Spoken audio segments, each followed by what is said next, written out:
What is going on, Phillies fans? It is that time of I cannot believe it. Man, you got to pinch me. I don't know if I'm dreaming or not. It is back. We are back. The Phightins Phinal has returned.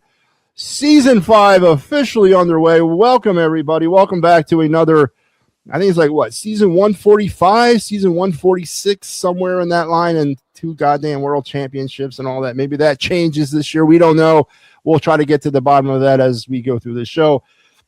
I'm, of course, Matty B, your host, and the co-creator. Well, not co-creator, goddammit. I am the creator of the Phightins Phinal, and back happily for the start with it already. 30 seconds into the show. Listen, I just have to point out, I got to give Matty B some credit before he goes any further. I give Matty B some credit because as not just a guy who created the It's a Rap Sports Network, but the producer behind everything. He has to produce everything and have the wisdom to schedule things and the wisdom to be smart enough to put me and Mike on the same day twice. Yeah. It's genius. It's just genius. Genius on you, Matty B. You just wait. I've just begun to dazzle. So it's great to be back. It's great to be back, joined by some 2 Phightins Phinal veterans. Big Al, of course, joining me for another year. Al's been with this show since the beginning. Mike kind of came on. I don't know, Mike. Was it season 2 or end of season 1? When did you? I believe it was the second year when they went to the World Series. I kind of joined in late in that season. Well, that would have been season 1 if it was 2022. 2022. Yep. Yeah. So it's great to have Mike back. This is going to be it right here. These three faces are the ones that are going to take you over the next 7 months. Hopefully, I mean, I'd like to hopefully find somebody new, but we'll cross that bridge when we get there. But it's great to be back, boys. And first and foremost, before I just get into everything that's going to happen over the next X amount of time, this, of course, is your schedule for the coming week here on the It's a Rap Sports Network. Tonight, you don't have it here, but tonight at 10 o'clock, the Final Word will return to its new old time as we're moving back to our summer digs, our baseball time slot, in order to be sort of gracious for the Phillies games. So we're going to be going back to 10 o'clock, and this is your schedule. Keep really close attention to Thursday, which is when we're going to get it all rolling here on the Phightins Phinal, Phillies Rangers, as we start another season, hopefully back in the sun. And here is your Phightins Phinal lineup for that first series. Me and Al, as a sort of tradition, that it's not so much because it was me and Sal last year who did the opener, but I think it's been me and you, Al, pretty much every other year than that, barring the first year. First and the last game. Right. So we do the tradition there with the opening game. We do a dual partnership. Mike will have you Saturday, and I'll be back with you on Sunday, and we'll get more into that as we move through the show. So, gentlemen, let's get it going here. Before we get into some old news, let's get into some new news. Chris Sanchez today was extended, finally given the pat on the back that I think he deserved. As you look at him as a de facto ace of this staff, at least for the first month or maybe 6 weeks of the season, and then going forward, because I think this move is more for the future than anything else. They're obviously locking in what they think is their future ace. So go to Al first. Al, are you upset about this, or do you think it's a fair contract? How do you feel about it? It's still fair. If listen, my thing is, if this was Zach Wheeler, if there's anybody else, they would be doing the kind of pitching this man can do. They would all be making more money. Still, even with this, and the Phillies kind of worked this out right. I got to give the Phillies a lot of credit. Not only did they pay the man right, me and Mike talked about this earlier. Not that they only pay the man right. Still, it's a very team friendly deal. But he got more money. You don't have to worry about him, kind of getting in a funk, because I pointed out Amundo Sosa is making more money than he does this year, right? Amundo Sosa is $4.4 million. He's making $3.5 million. He's still making $3.5 million this year. The actual new contract does not start until next year, but also adds 2 years of extension. So that was smart from the team-friendly standpoint. And what was it, $107 million? And if I broke it down on average, still like $15 million. Yeah, I mean, so it's not like it's a crazy. I mean, that's a average annual value, but I'm talking like, I'm sure it's going to just escalate as time goes on.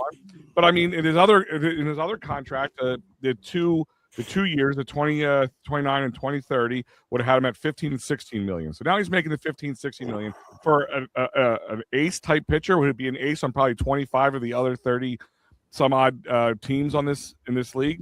It's genius. I'm sorry. It's one of the smartest things that they've done in a very long time.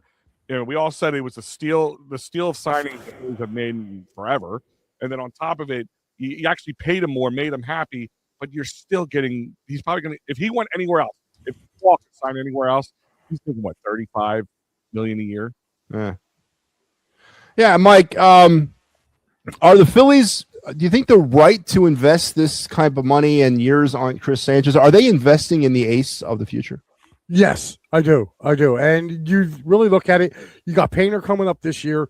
Okay, that's going to leave some stability. Kind of see where he's at because he's a future of our pitching staff. Also, they just signed Jesus Luzardo. Okay, he's going to be here until 2031. If you look at this right here, everybody is here with the exception of Zach Wheeler. And, if Zach comes back and he's looking kind of good, I can see them bumping him up a couple of years, giving him like a 3-year deal with some money. So the Phillies are set, man, with their starting pitching, I think, for a while. Yeah, and I know that, obviously this season, and we're going to get into this more into the meat of the show, but this season is, definitely ushering in some future assets. We'll definitely talk about that. But, all right, boys, so we're going to go back to go forward. We're going to one last time, and I don't really want to spend too much time on this because we've beaten this thing to death. That is the off-season in review of the Philadelphia Phillies, but we do got to, I think, touch on a couple things. Started off, of course, on the end-of-season press conference with, you know what? He didn't have an elite season. Bryce Harper did not have an elite season. Then it blossomed into, we don't want Nick Castellanos here, and everybody knows it, so we're not going to get any trade partners. And then it sort of developed into, are they running it back? How can they possibly even do this? Let's get into the Bryce Harper thing. So, Mike, with Bryce Harper, he says it's not going to be a motivating factor. He said that even though he was videotaped in a batting cage wearing a not elite T-shirt, that has nothing to do with anything. They just give him a T-shirt to wear, and he wears it. Mike, going into 2026, does Bryce Harper have an extra chip on his shoulder, and is that necessarily a good thing? I don't know. I look at it like this: he's making $313 million, so like he better be motivated. Like you don't need your GM to come out or your president of baseball operations for him to say you're not elite, for you to kind of take it on the chin. Let's keep it real. Like, he has not performed in the postseason in the last 3 years. Okay. And as far as I'm concerned, if he gets all pissy, well, then, he's got a new trade clause. Let's try to find somewhere to put him. He's not above getting traded either. I know Dombrowski probably don't want to be that guy to do that, but for Bryce to, for my eyes, he needs to have a bounce back year. And what I mean by that is driving in runs. You know what I mean? Like, let's start hitting some more doubles with this lineup. But I like I said, for him, it all starts. If that's what he needs to get going, then God bless him. Let him. I'll order him 3 more shirts. To get him going, because he's Mike's disappeared. got a guy. I got a guy.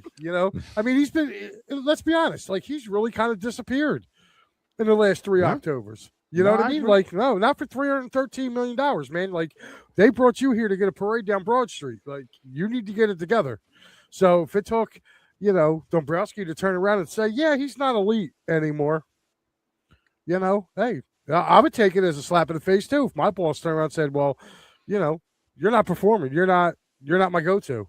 You get better. See, I've always maintained that Bryce Harper is an elite baseball player. I mean, that's just what the baseball gods made him. But being elite and being clutch are two different things. And what he has not been, in my opinion, since he won the NLCS MVP, since that vaunted 2022 World Series run, he has not been clutch. Matter of fact, Al, you mentioned this the other night on your show, that the Attaboy in 2023 was probably the last clutch moment you can remember.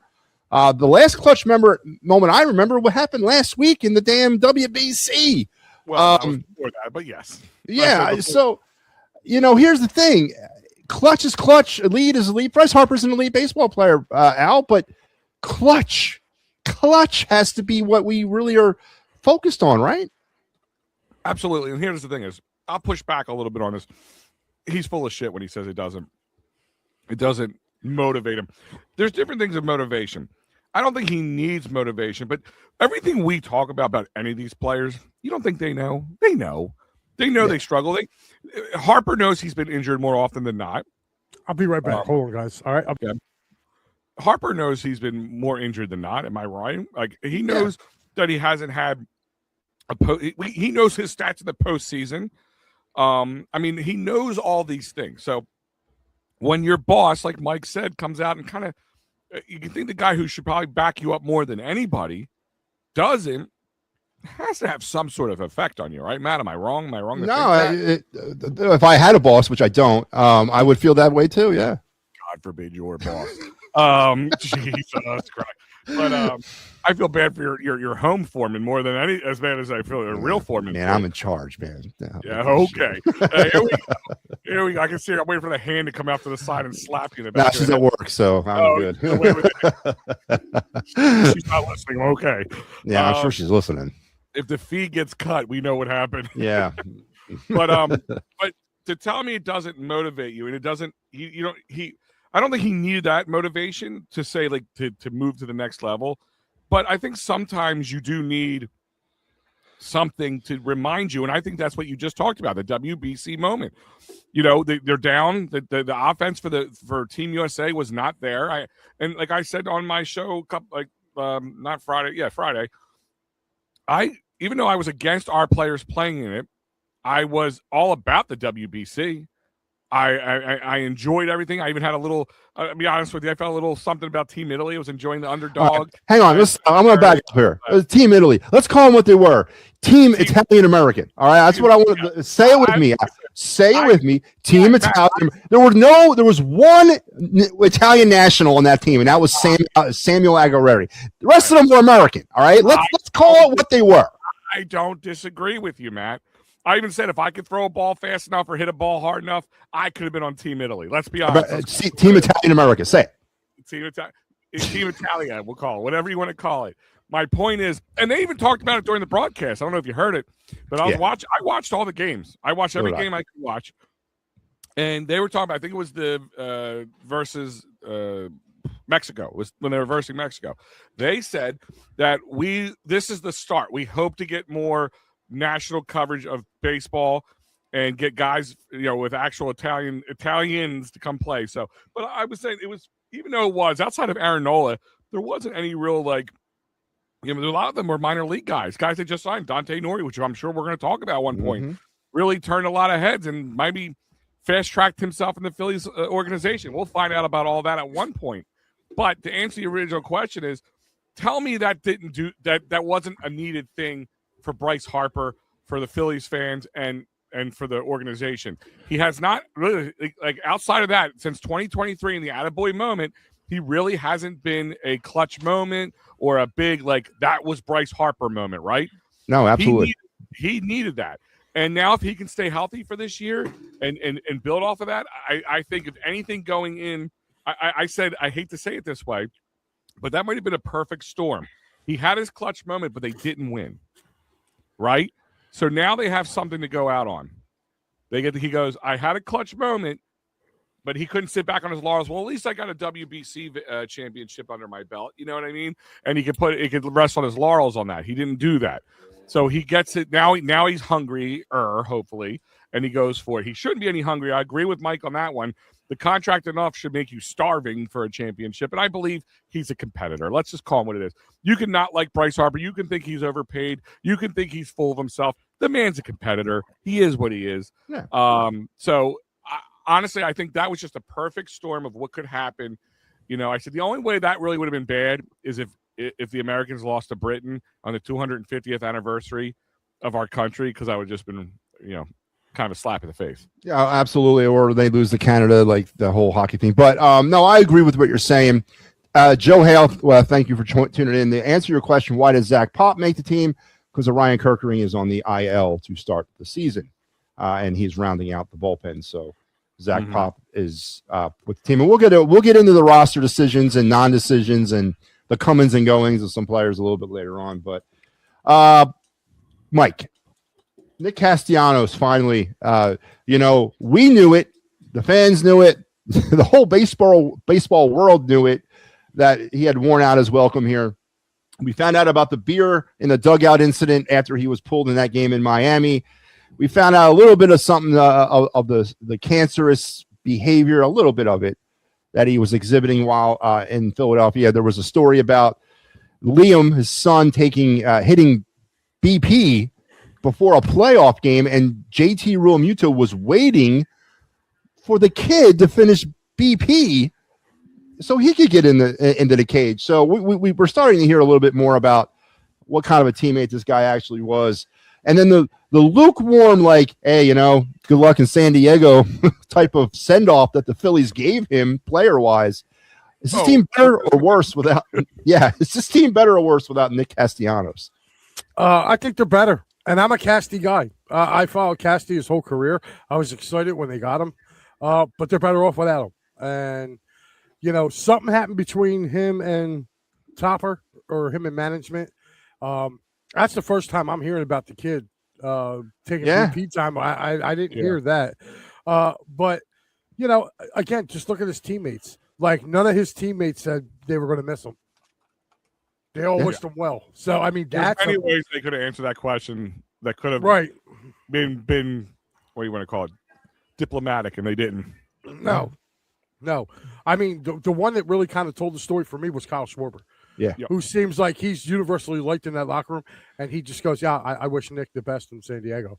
Like, he didn't turn around and say, well, man, I'm really going to miss him here. Like, Reese Hoskins, they still bring up and say, hey, man, we're going to miss Reese. They said that. On their opening day. So, I mean, hey, and I just want to see how he pans out at first base. That's what I want to see. Well, the hell with him. Anyway, all right, so Casty's gone. Harper's not elite. And now we're running it back. Now, or are we running it back? So let's get into this offseason of turmoil when it came to certain players. And I want to remind everybody out there my philosophy of this team heading into this offseason. And it's honest. You can call me negative, Debbie Downer, Negadelphian, whatever the hell you want. Just don't call me a friggin' homer. Yeah, you can call me whatever you want. But I went into this offseason with a sense of realism when it came to this baseball team. There was too many big, high-priced contracts and high-value players already on this team for them to be physically or even viably involved in a franchise player market. One, I don't need any more of these franchise players. We got like 6 of them. I need complement players. I need players that can get on friggin' base. I'm so tired, and the RISP thing is about to come back up. I'm so happy when I don't have to deal with that, but now here we are, less than a week away from RISP, but that's okay. But I wasn't necessarily in on all these big names. People were like seeming upset about not landing Cody Bellinger or Tucker or the Bo Bichette stuff. I personally, the only move I wanted was I wanted Schwarber gone, and I wanted Pete Alonso here. One, it's a little bit more versatile. It unclogs that DH spot. Alonso gives you something on the bases as a first baseman defensively. It would have been a little bit more, and then I'm not going to have to listen to I'm not batting fourth anymore crap, because Alonso will be like, yeah, of course I'm batting fourth. That's what I am. So, I wanted that. But the rest of my decisions or my moves were youth-oriented. Painter, Crawford, Raconis, giving Kemp more of an expanded role. And for the most part, the Phillies delivered that, and they've enabled that this season heading into the offseason, and they strengthened the bullpen as well.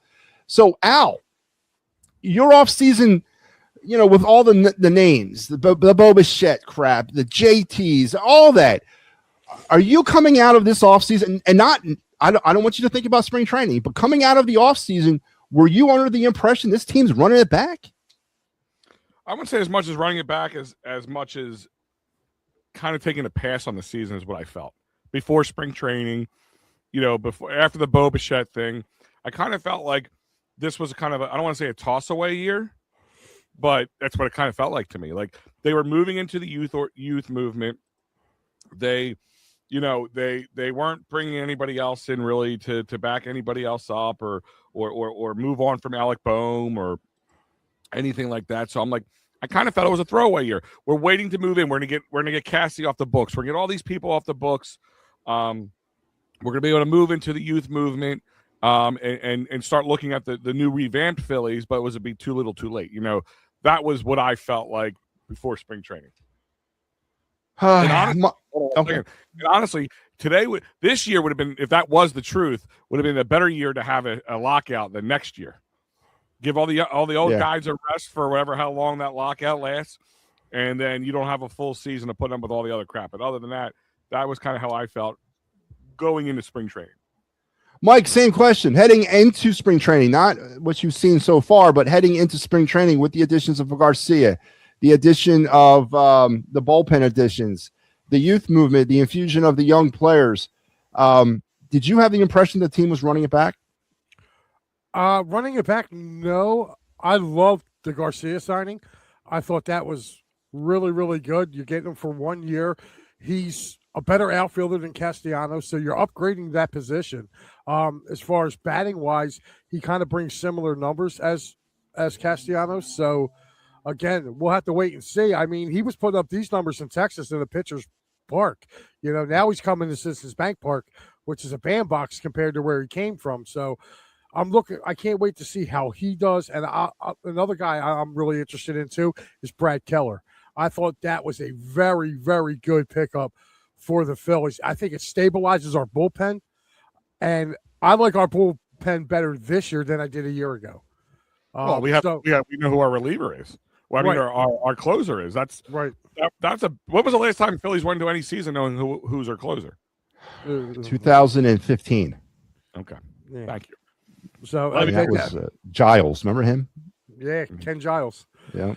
But I mean, to me, I just feel like they really took care of the one thing that was really kind of letting us down last year, which was the bullpen. We finally got Duran to close games, but getting to Duran ended up becoming a problem. So to me, I felt like they went out and they made the right they made the right choices and trades to fix that. So as far as running it back, yeah, I guess they figured, they gave the offensive, they pretty much locked Schwarber up probably for the rest of his career. JT's probably locked up for the rest of his career. So, yeah, they're going to take another shot at it. They feel like they have the offense. Now they have to go and try to, limit the damage on the pitching side of it, which was the bullpen for me anyway. And I think, too, with adding some of these younger guys in, like a Crawford, you're going to be able to move that lineup over. I really do. I mean, that's a hell of a 1-2 punch when you have, the kid at 9 and Trey Turner at 1. That's a ton of speed on the bases. Yeah, no, it is. And to answer your question or answer the running back question, and I know people are mixed about it, they are running it back, in my opinion. But it's not out of want, I think. It's out of necessity. What the hell else are they going to do? They're locked into these long-term deals with these players. There's nothing you can do about that. We can argue Schwarber, and I know, Al, you were ready to see him go. I mean, you were ready to see a change there for maybe a more. Like I said to Mike, it's like one of those things. Like I was happy to see him back, but I also wouldn't have been completely upset if he was gone. And same reasons. I don't want a guy who wants to bat first or second. I want a guy who bats fourth in that position, and he's younger. And I need versatility. That DH spot being clogged up now for the next 5 years is going to be a difficult problem. It is, and I agree. But I mean, out of necessity, the JT thing, and that was a necessity move too. I mean, let's face it, we all kind of thought it was going to happen, and one of the driving forces around re-signing JT was we just didn't have anybody else internally to go to, and there was nothing out there on the free agent market due to the whatever. We can talk Dombrowski and the way he pewtered away some of our prospects, but whatever. And if they weren't going to get Bichette, of course they were going to re-sign JT. So I get the frustrations. Trust me, I understand the frustrations of running it back. But you mentioned Crawford, and Crawford. I guess we can break into the spring training stuff now. Crawford and Painter, two of the more focal points of this team heading into the spring, and their opportunities to make this team. I say that's a bunch of bullcrap.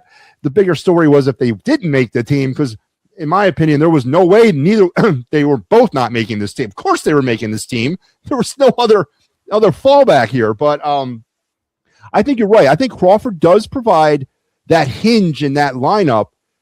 And I don't see him as a 9-hitter. Obviously, that's not where he's going to be once he matures into a player that he should be. He's a natural born leadoff guy, and he will be at one point. And it may even happen at some point this year. We'll see. But being down there at the bottom of the lineup, that provides the Phillies with a little bit more lineup structurability when you flip it back over, because now you have a Crawford, Turner Harper situation, which is sort of kind of where you would want it anyway, with Crawford being 1, Turner being 2, and Harper being 3. So it kind of provides a little bit more stability to a very unstable, unstructured lineup. So in that aspect, I do feel that does change the makeup of this lineup a little bit. So yes, they are running it back, and I don't want to hear this nonsense. Of course they are, but they have to. They have no other choice. And here's my thing: it's not even just they don't have any other choices. It works during the regular season. Like it's that postseason thing it's they get 90 plus wins. They get it. Like, so it does work. And I know Mikey Papernick's in here. He's blowing up the chat right now with like paragraphs. I know, but his big thing is he doesn't think the Phillies are more than a third place team in our division. And I will push back on that one. I mean, he thinks the Braves, we've been lucky because the Braves have been oft injured, right? I think it's more than that with the Braves. There's been injuries, yes. I'm not going to deny those facts. But they really haven't been much of a team at all, much of lately. And they've had a lot of times with guys who getting in trouble and all this stuff, even though we've had that too with a couple of PED guys. But luckily it was Johan Rojas, and nobody's blinking an eye over that idea. No, it was Rojas, it was Alvarado, and it was Kepler. There's a little bit of a situation in that dugout, isn't there? There is, and I know people have been saying, is there something going on? I'm sure the MLB is looking into it. Like, there's no way they're not investigating that situation. But it's funny. It's 3 guys, 2 of the 3 guys that nobody cares if they are on an 80-day. And actually, here's the thing is, do we have to thank Jose Alvarado for being an idiot? Would we have Johan Duran? Would they have gone out and gotten Johan Duran? Oh, 100%. I don't know. 100%.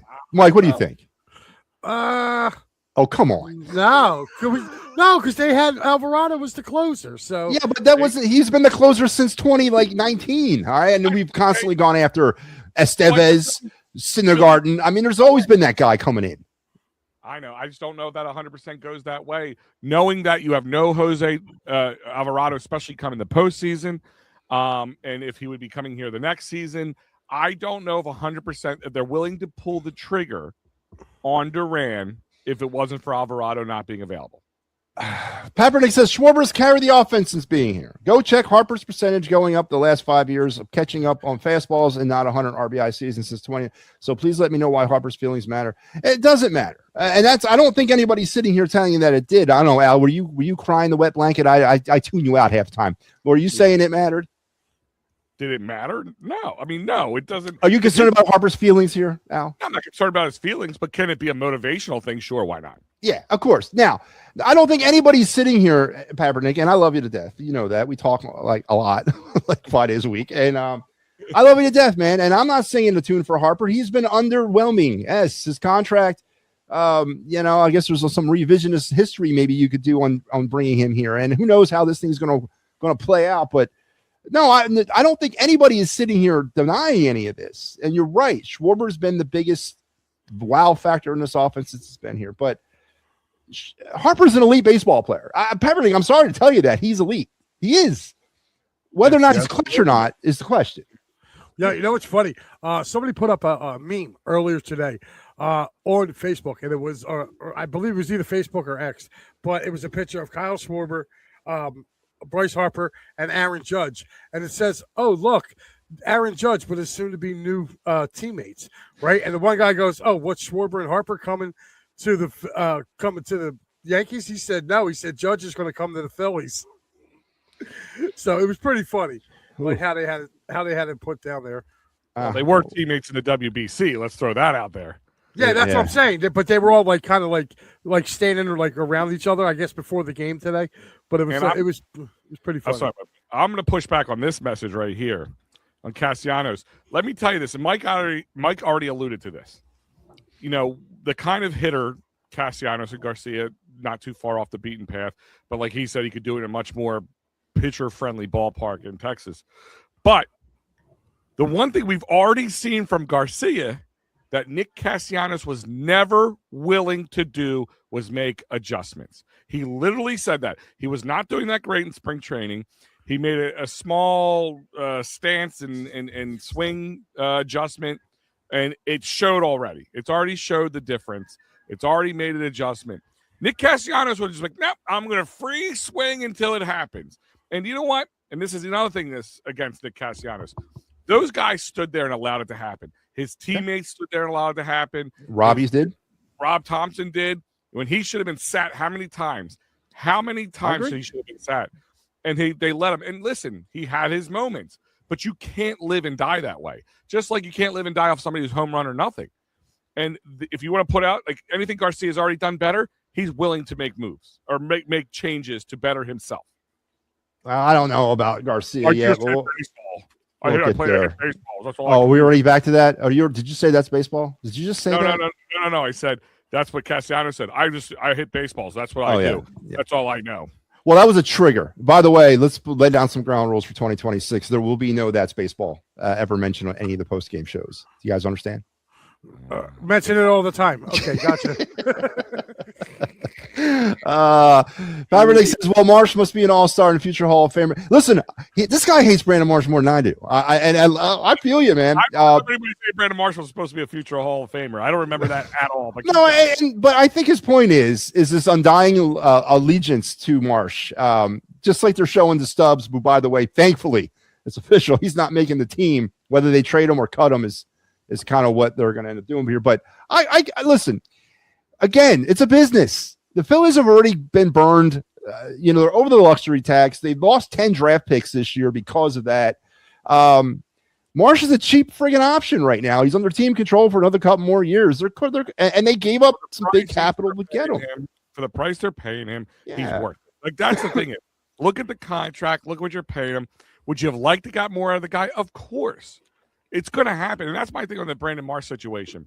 He's not terrible. He can play left field defensively probably better than any other left fielder. It's the I can't hit right-handed pitching or left-handed pitching or whatever it is.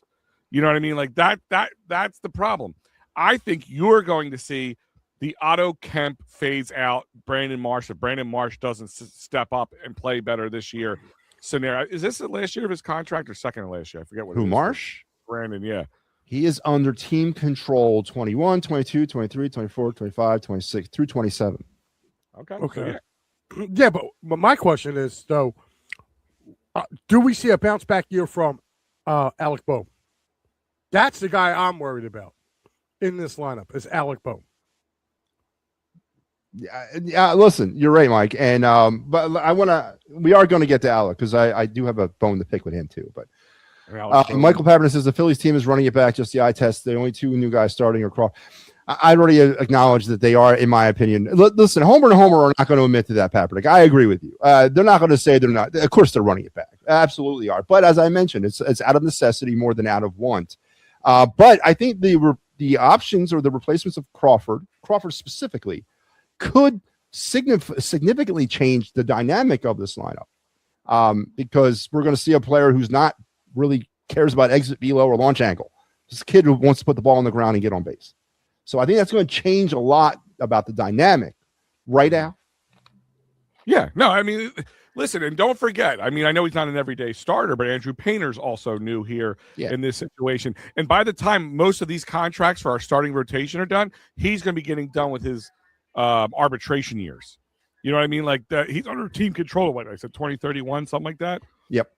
I mean, I understand we expect all new players, like shuffle the deck completely. I mean, I understand. Like you knew, like listen, when Garcia first got here, I always liked Garcia, but I knew over the last couple of years he kind of fell apart. Not fell apart, but just hasn't had the kind of staying power that he had before, and the power that led the Rangers to a World Series. First thing that popped in my mind, it probably popped in everybody else's mind. Oh, here they go. They're going to try and find a guy who's kind of down on his luck, who had success in the past, who needs a change of scenery, all that kind of stuff. And that's what the Phillies do. They look every year. There's somebody in here who had success in the past. Jordan Romano, take that for instance. He had success in the past, and they thought maybe they could bring him in here, get him together, and he turned into Corky Romano. Like this is what they do. And I can understand why people kind of got on Garcia about that, but I don't hate it because like Mike said You're getting you're paying less than a year than you would pay for Castellanos. And don't forget, we're still paying $19-something million here for Nick Castellanos. So what were you going to do with it? So $18 million. You got to yeah, save that $1 million. Oh, I'm sorry. No, it's $20 million minus 1.2. I'm sorry. 18. I thought it was 18. I thought they were paying 18 of his contract. Whatever. Let's not split hairs here, but they're paying him $1 million. No, they're paying him league minimum. They're only paying him they're paying him like $900,000. The Padres are paying him $775,000. The Phillies are paying the rest. Yeah, $20 million minus $750,000. Yeah. So, thanks for the savings. But my point is, with all this, is like, I think Garcia was the best option in this sense. Like, it wasn't. Listen, you could have went and got somebody else, but you could have signed a guy for 3 to 4 years. What would that get you? I think one thing you have to look into is baseball changing its ways? Meaning more higher annual average, but less years? I mean, Bo Bichette, is he like kind of showing how, and would you prefer, like, listen, especially if I'm the Mets, take the Mets, for instance.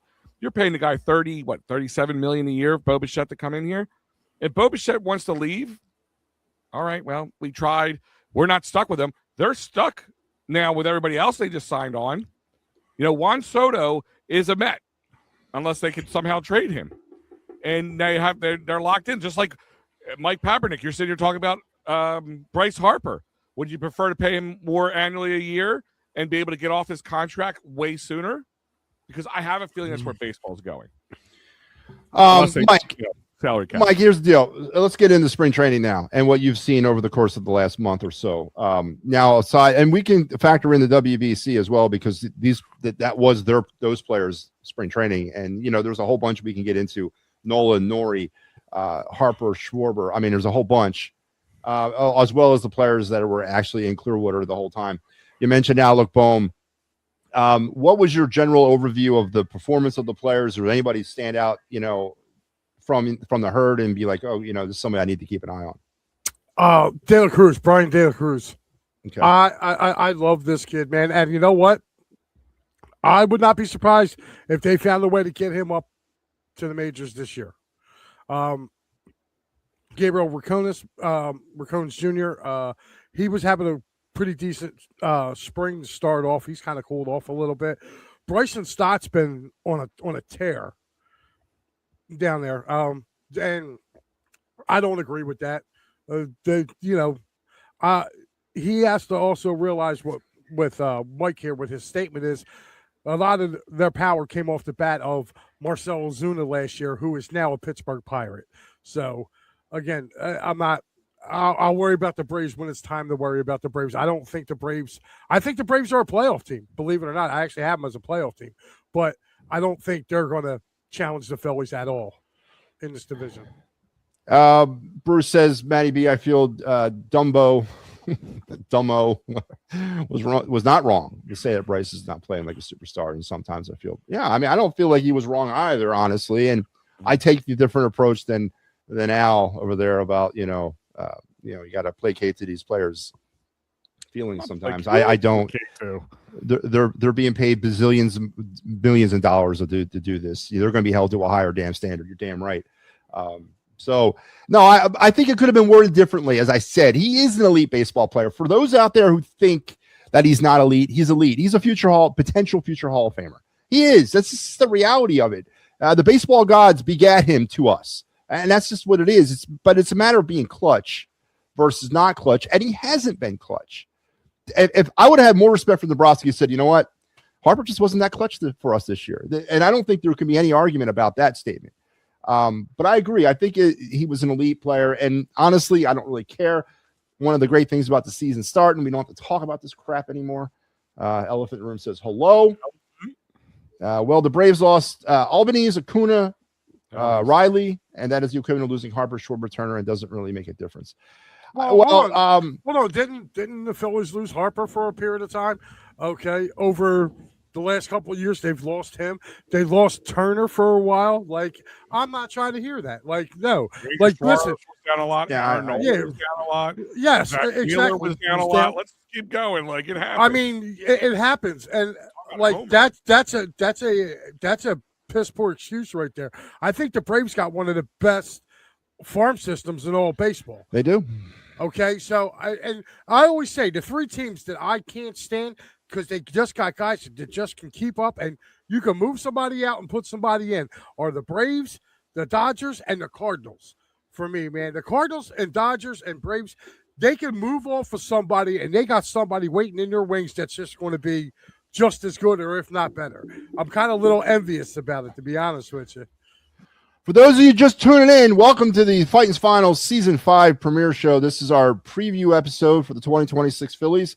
We'll be back giving you all the great postseason fun, the 162-game marathon that is baseball, which will start Thursday at the bank against the Rangers. Here's your lineup. Thank you, Al. There's your lineup again. This is your opening weekend lineup. Me and Al will have you Thursday. Mike will have you Saturday. And I will have you Sunday, and we will be here for the entirety of the regular season. And if things continue on the trend that they've been on, every season that we've done this show, they've made the playoffs. So let's hope that continues on into season 5. So let's get back into the questions and comments. Al, you want to run these comments, man? They're like overtaking me, but right, that's fine. Anyway, so question now goes. I'm going to throw it back down to Al here. Is there anybody kind of the same question that hang on, I said the Phillies were going to win more than 90 games. Now I'm saying that they will win 96. Okay, they won 96 last year. Rob felt we talked about that. Rob felt like this team, because they're running it back, did not feel they were going to even win 90 games this year. But after seeing some improvement, some of the guys coming up in spring training, he said in our show earlier today that he felt that maybe they will get to that 96 win mark again. Well, there's a lot of question marks yet. I mean, is the rotation going to hold off without Wheeler, even though they proved they could do it last year, or they can continue that way? How is Crawford and how is Garcia going to sort of like mesh into the lineup? Is Painter going to be able, once he comes to the bright lights of the stadium, like he could fold and have to go back to, even Roy Halladay had to go back down to the minors at one point in his career. So it happens. Yeah, and the way baseball is set up today, I know going for a three-peat for the NL East would be great, but I don't care. You got 6 chances to get in the goddamn playoffs. I just give me one of those 6 or one of those 3 wild cards.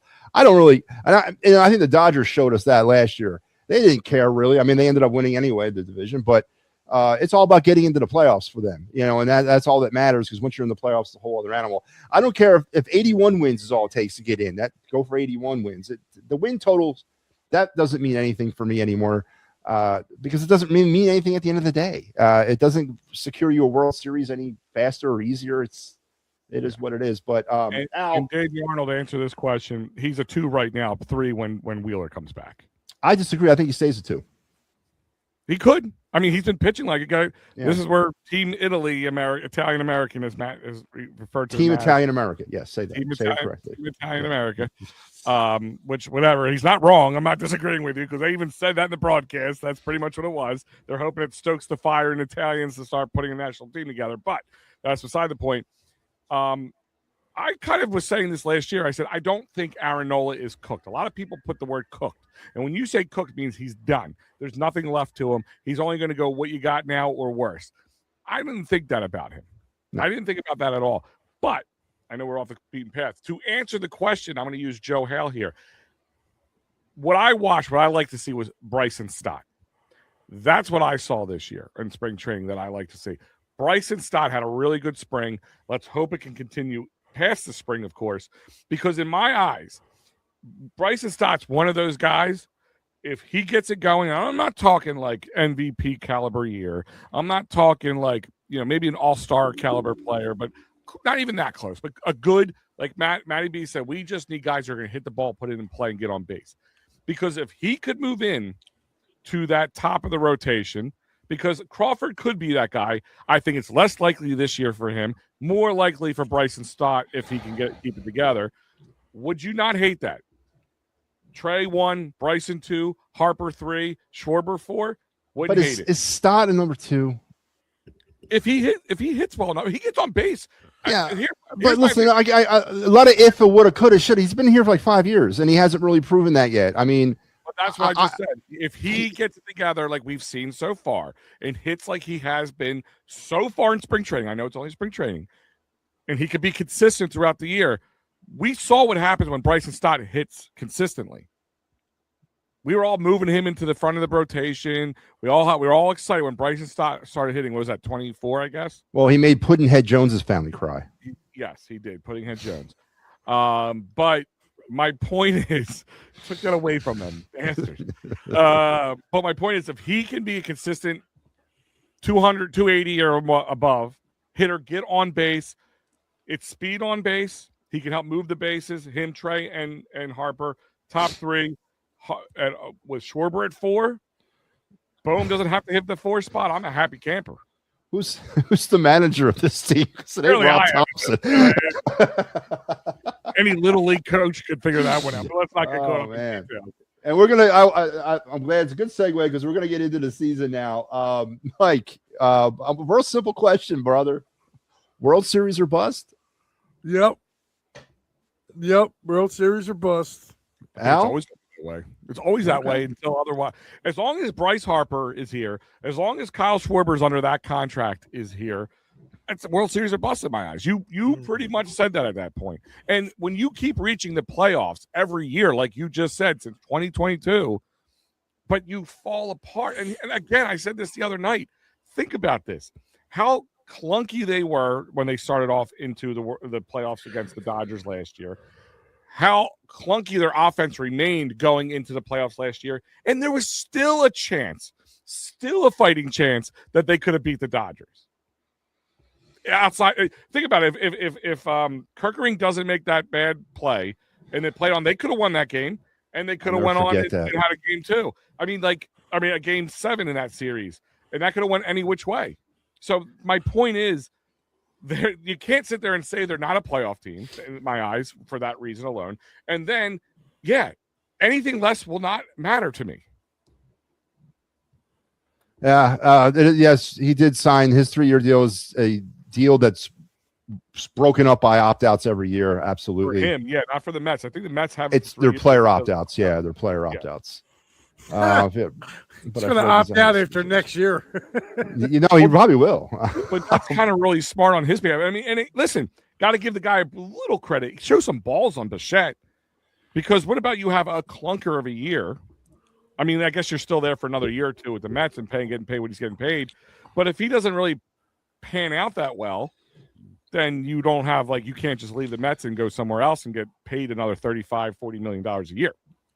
Bruce Harper says, Matty B, I feel Bryce got his feelings hurt. Well, Bruce, I got 333 million reasons why I don't give a damn that he got his damn feelings hurt. Honestly, I really don't care. I'll tell you the same thing I tell my employees at my job, in my office.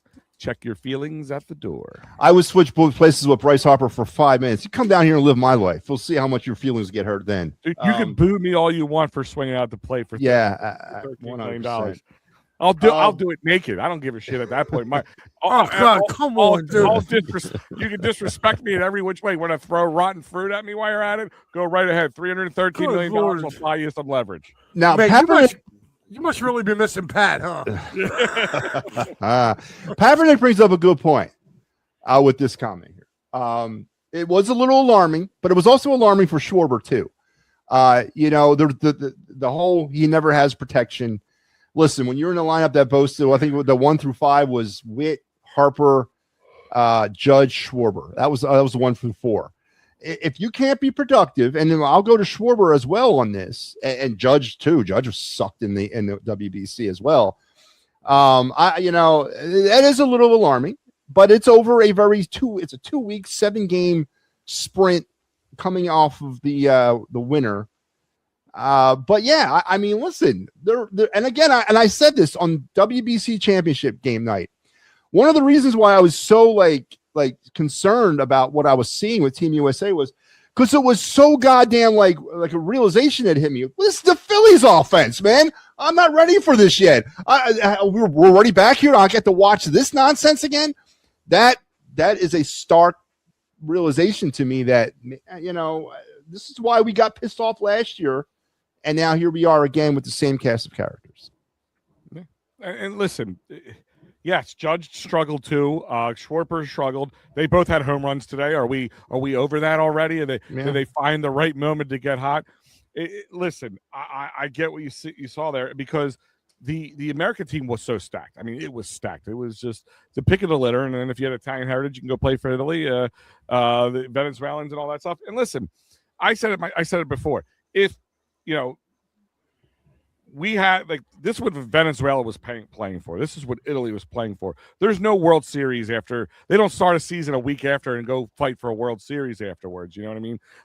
They're playing with full juice at that point. Not that the Americans shouldn't have been and should have been, but they got cold and they kind of just all when you have that stacked of a lineup, these guys just think, oh, the next guy's going to pick them up, and obviously that was not happening.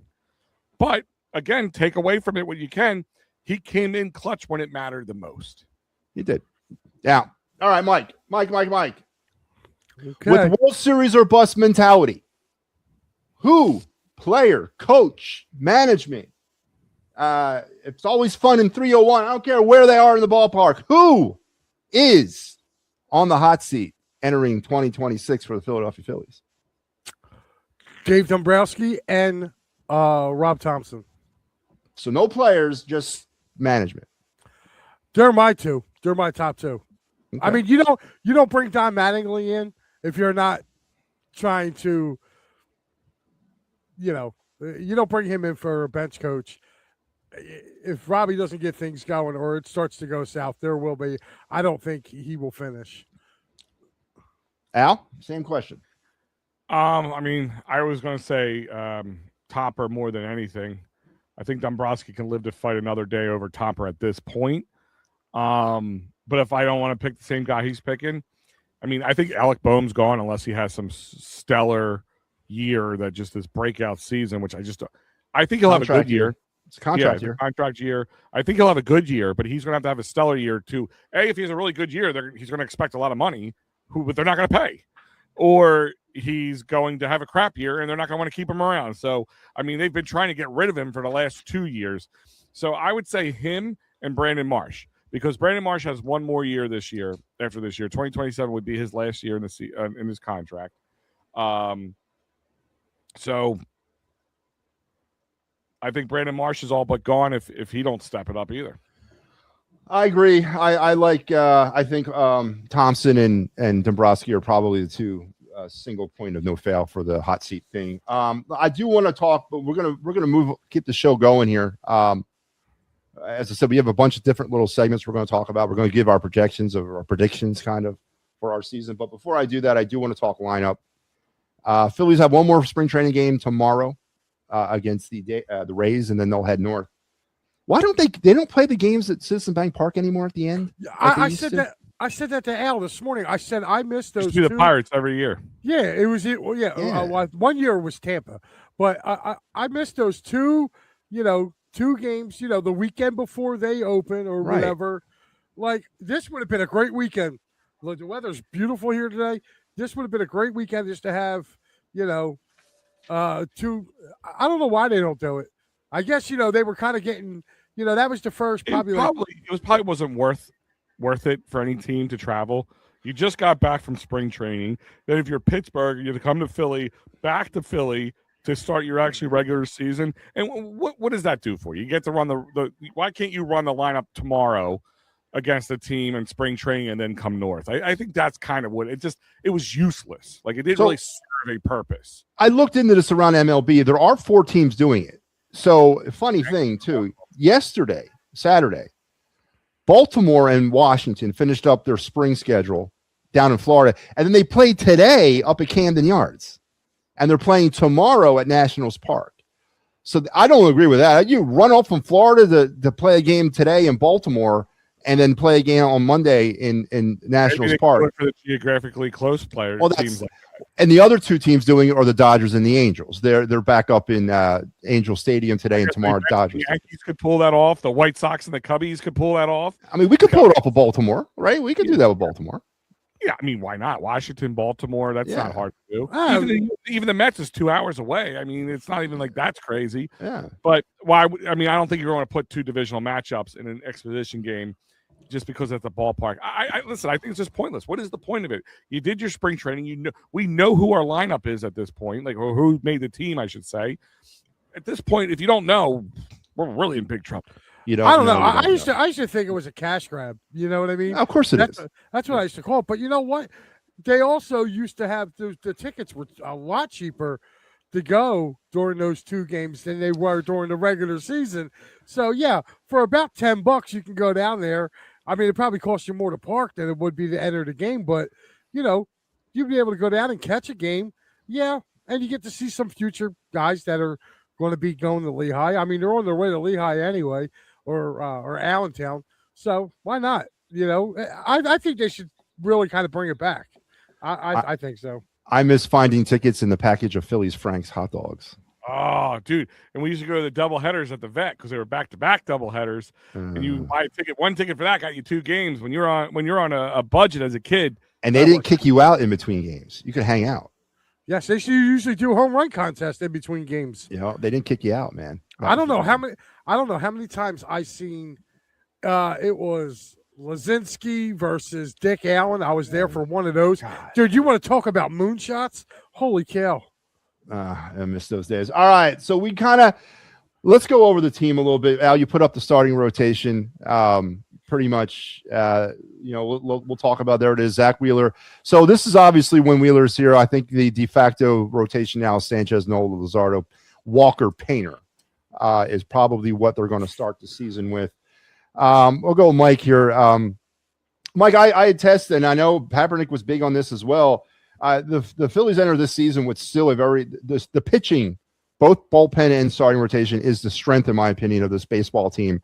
Even with the uncertainty around Zach Wheeler, the uncertainty around Andrew Painter, the uncertainty around Aaron Nola, and then friggin' Walker. I still think, though, that starting pitching is their strength. Maybe with, again, the uncertainty and Ranger not being here or whatever, but the Phillies made the push. The 2 biggest months the Phillies had last year were May and September. They were their 2 best months record-wise. September, they did it without Wheeler, and they made the push to the playoffs without Wheeler. So I still think the rotation is the strength of this team. I still think the pitching is the strength of this team. Where you come out on the pitching, Mike? Yeah, I think I agree with you. I think the pitching on this team is the strength. And you know what? And like I stated earlier, I think this bullpen is heads and shoulders better than the one that we had a year ago.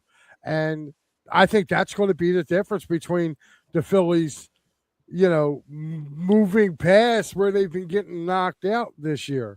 I do. We had a lot of uncertainty getting to Duran last year. I don't think we're going to have that this year. So I like the moves that were made. And as much as, this starting 5 is right here, minus Wheeler, because we don't know when he's coming back. But you know what? Taijuan Walker actually looked really good this spring. He did. He looked really good. So Taijuan Walker's like being at the bar at 2:15 a.m. You got a couple of bottles of good old booze inside you, and that 6 is looking like an 8, 9, 10 right now. I've never had that problem, so I wouldn't know what you're talking about. I never grew up in Delco. What can I tell you? So I'm just saying, like, it's. You mean the 2 is looking better to you, right? Not the 6, but the 2, right? She's got all her front teeth, right? Is that what we're doing? Yeah, we knew what a 2 was. We just didn't care. Motivation went away. You know what I mean? That's what that was. And don't let Matty fool you. He's from Mayfair too. Come on now. Yeah, no, listen. It's like Delco looking at the city from a different angle. That's pretty much all. No, listen. I could tell you stories that make your hair curl. Anyway, Al, Andrew Painter, probably one of the more hypest arrivals of any player that we've had in a minute. We're downplaying it, which we should. I like that. I definitely think this is it. I don't want to hear any more about Andrew Painter in the minors. This is time for him to put up or shut up. Sort of, right? It's time for him to get his feet wet. I'm not telling you he's got to come out the gates and win the Cy Young Award this year, but he's got to get his feet wet. It's time to get him in the fire. I think one of the trades that's going to bite us in the ass is getting rid of Abel and getting rid of Tatis. I really didn't like those trades. I think Mick Abel's a solid 4 in any rotation going forward, and I think that we gave up on him. But obviously getting Durant, but Painter. What is Big Al's like? If you had to project out, like what do you need to see from Andrew Painter? Don't give me a pitch by pitch, or if you want to give me a record and ERA. But what's positive growth for Andrew Painter in year 1? A solid 4-5 position with, where he doesn't get shelled. Where we don't see him get shelled. He can make mistakes, don't get me wrong. I just don't want to see him come up and get put up a 27 ERA. You know what I mean? Like in the first couple months, that kind of problem. That would be a positive for me, because I said this on our show and I said it on Friday night. When you're sat there as a Philly fan and told to be patient, it's like the worst thing you could tell a Philly fan to be is patient. Trust the process, everybody. No, that's the worst thing. We've seen the possibility of a lot of real, and for what we know, God knows what we didn't know, for a lot of good talent to come to Philly over the last few years, and would have cost you Andrew Painter to do so, right? Well, they were able to pass up on that, which could have been maybe the difference between a World Series victory or not. We'll never know. But it's time for us Phillies fans to get our patience paid off, right? And that's how I'm looking at it. It would pay it off to me is if he can continue with this velo of 97-ish that he's been throwing, the confidence we've seen him throwing within spring training, and he could be a solid 4, 5. That's fine. That he can work his way up to 2 or 3. That's the way I want it to be. I'm realistic. Would it be wonderful he came out and he's making Chris Sanchez and Zach Wheeler sweat it out for that number 1 spot? That would be a perfect scenario. But I'm being realistic. Realistic would say is if he could be a solid 4 or 5 without getting shelled or having to be sent back down in the middle of the season. But yeah, it is kind of time to nut up or shut up. It's time to cash out and see what we got. Yeah, no, I agree. Joe Sullivan says Phillies Frank tickets. They were the best, man. Especially as a kid. God damn, they were the best. You can find my parents hated it. My parents hated it, especially my dad. Never a sports guy, right? And I'm like, Dad, we got tickets to the Phillies. So look, we get to do the Phillies. We can go to the Phillies. He's like, this is why I don't buy these hot dogs anymore. It's a marketing genius, man. It was an advertising gold mine. I agree. Let me ask you this, Al. And I'll move the mic here in a second. If a solid 4 or 5 that Painter is, and you had to project out, and we're in October, is Painter part of your postseason rotation, or is he a bullpen piece? If he's a 4 or 5, yeah, solid 4 or 5. Solid 4 or 5. He might be a bullpen piece at best. Okay. All right, Mike. I want to go offense with you. And I know you probably have this on the top of your head. I want to hear what it is. If you again were Rob Thompson, and this was Thursday, and we're getting ready to play the Rangers, I want your 9. I want your 1 through 9 starting lineup right now. It would be Turner, Stott, Harper, Schwarber,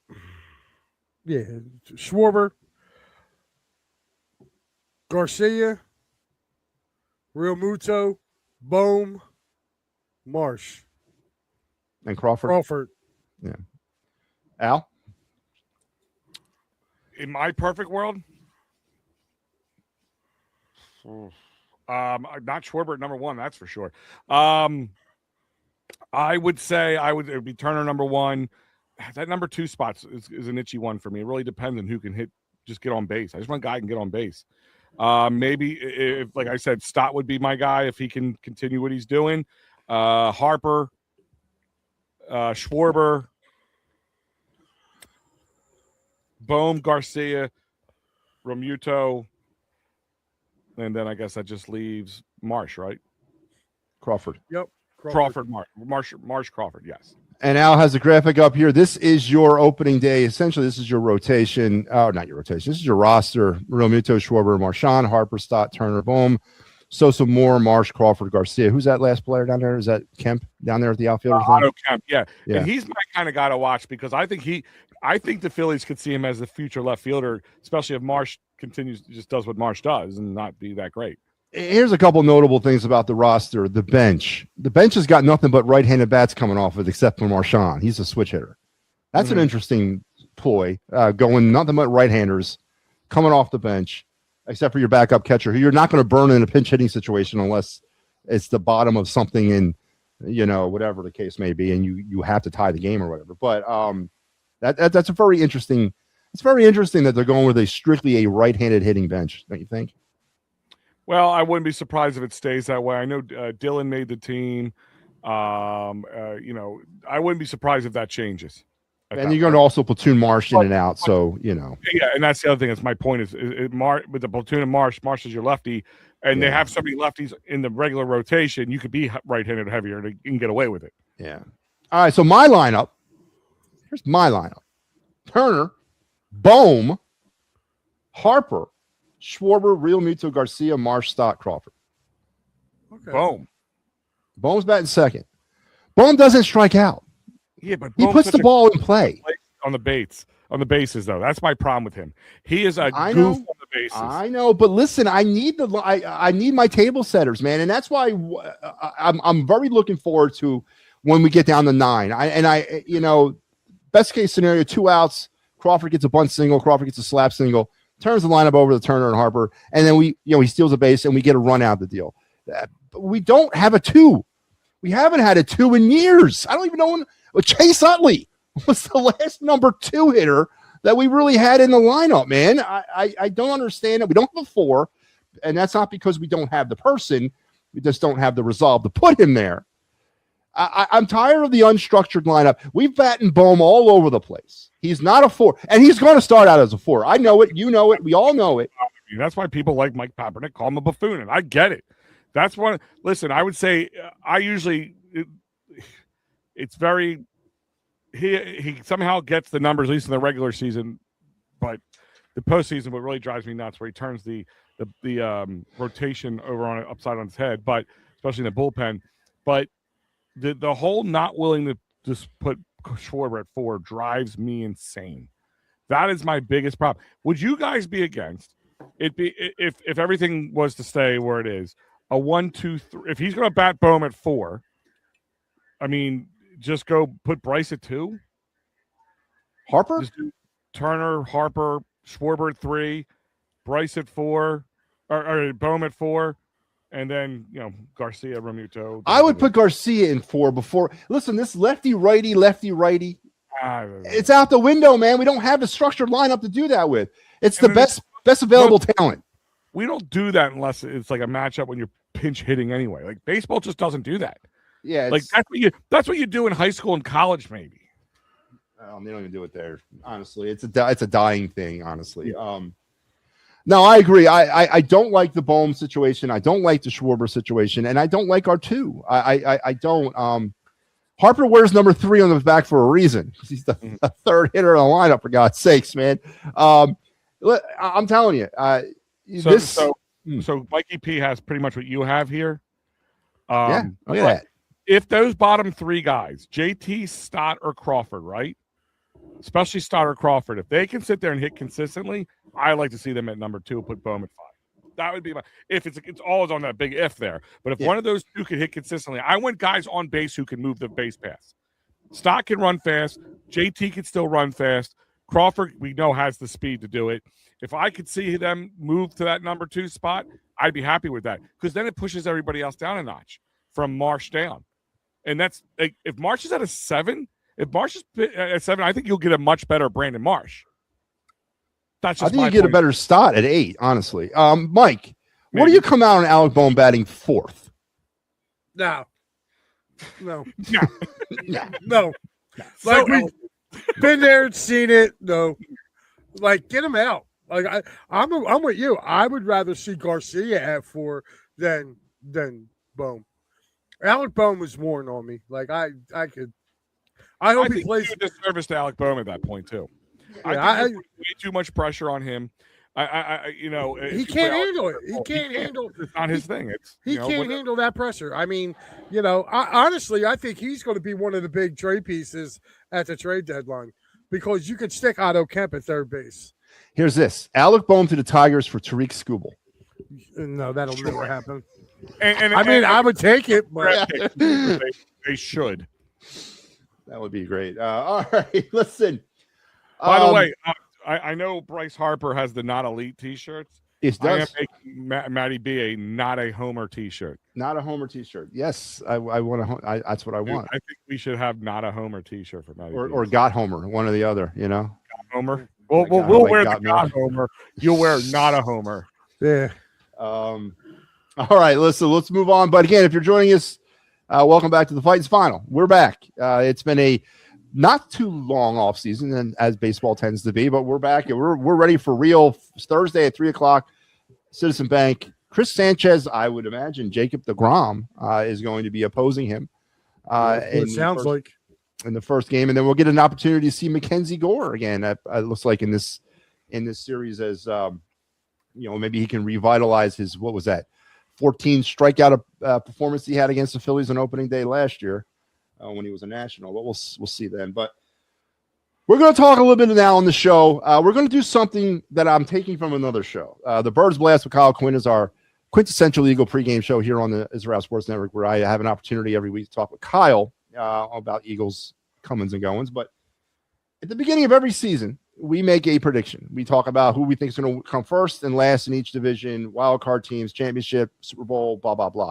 So I'm going to take a play off of that. And then at the end of the year, we go back and we review how we did.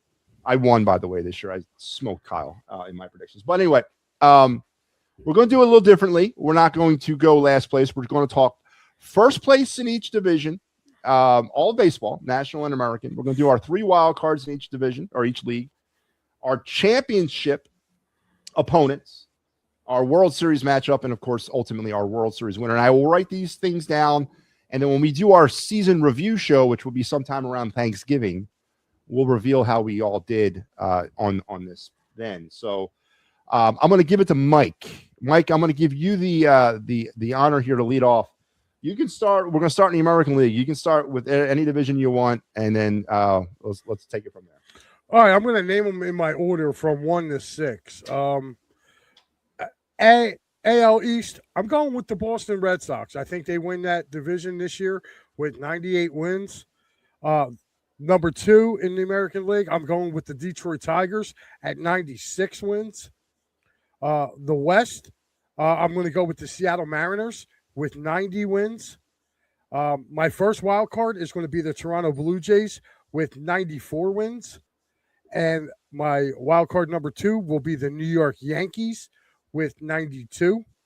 And believe it or not, you heard it here first. I am going with the A's as the 3rd wild card in the American League this year. Holy shit. I'm going with the A's, and I think they get 90 wins. They get in, and there you have it for that. I actually did, believe it or not, Matty, the way you had it formatted, I actually did AL and NL wild card all the way to DS, ALCS, or the I didn't know we CS. were supposed to do record prediction for Well, that. Mike's taking it a different level. I didn't do records either. I just did teams, but Mike's adding on.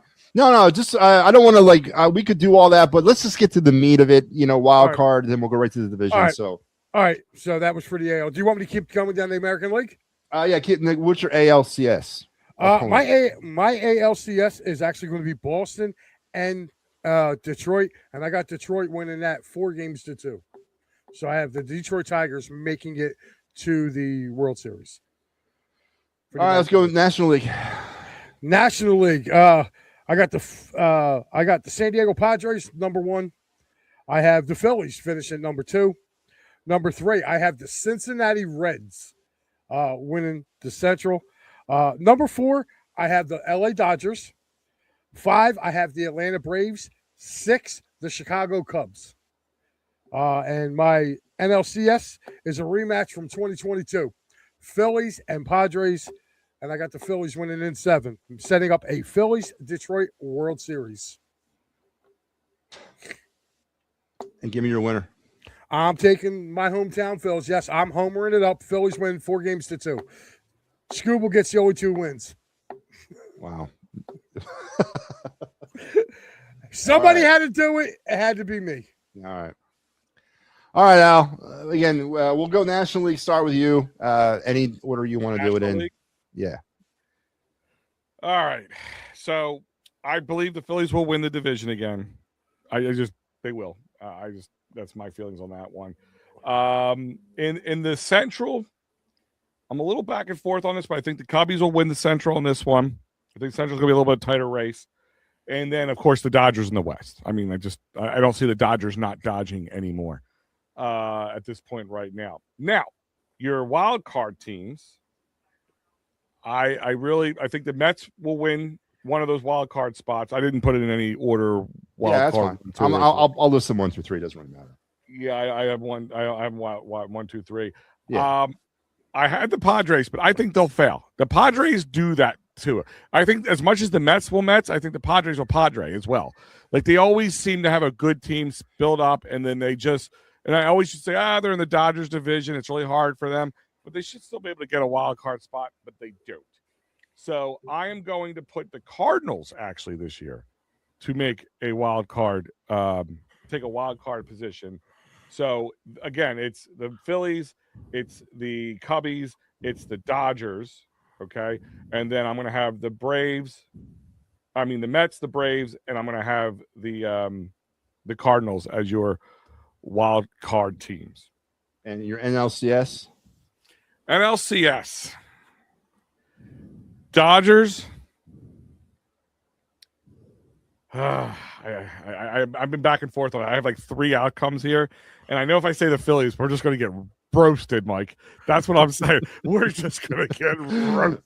So it's like I don't want to say it because I know. No, man, go with your heart, man. Don't fear me. I don't think the Braves will have enough to win to win it all. I think the Mets just will run out of steam, and I really don't think the Cardinals have it. So I'm gonna go Dodgers Phillies in the NLCS. All right, who's going? Dodgers. I hate saying it out loud. You're such a coward, man. Say what you want.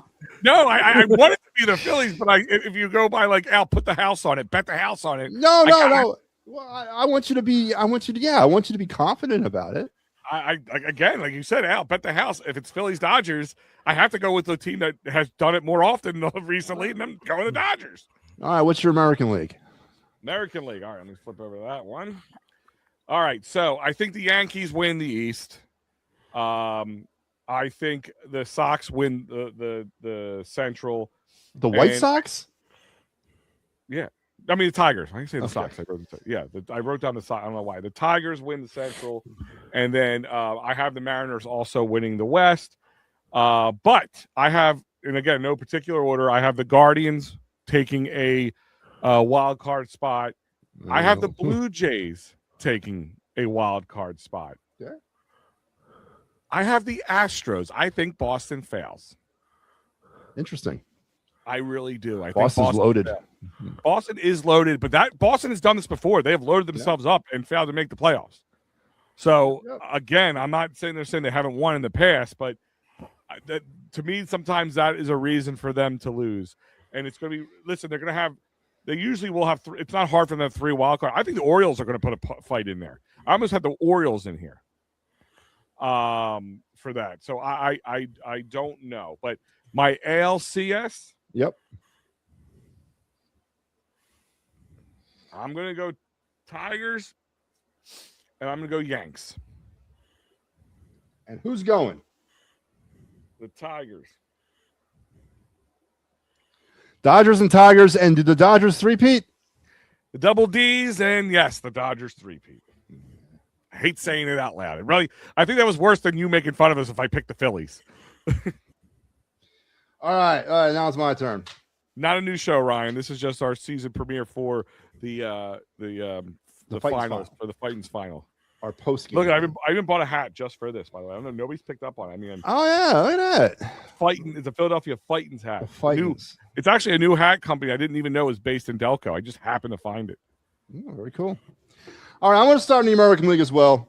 I like Boston. I think they're loaded for bear. Love Roman Anthony.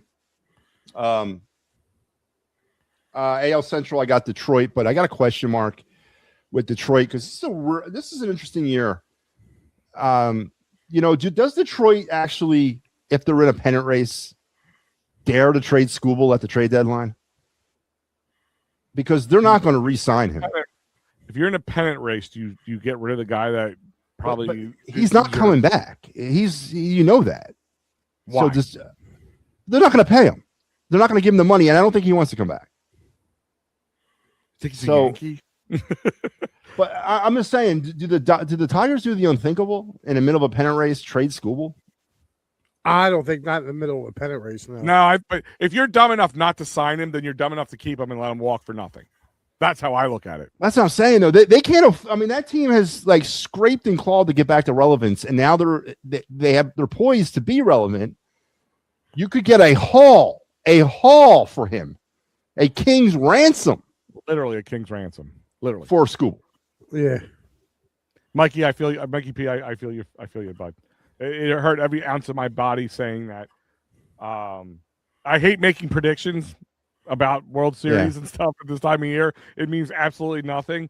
But if I have to go, I got to feel like what I know already versus what could happen.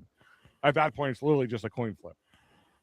But I'm gonna go with Detroit. I'll go with Detroit in the Central, just for what my mind tells me. In the West, I got Seattle as well. My wild cards are the Yankees, the Blue Jays, and also the A's. Okay.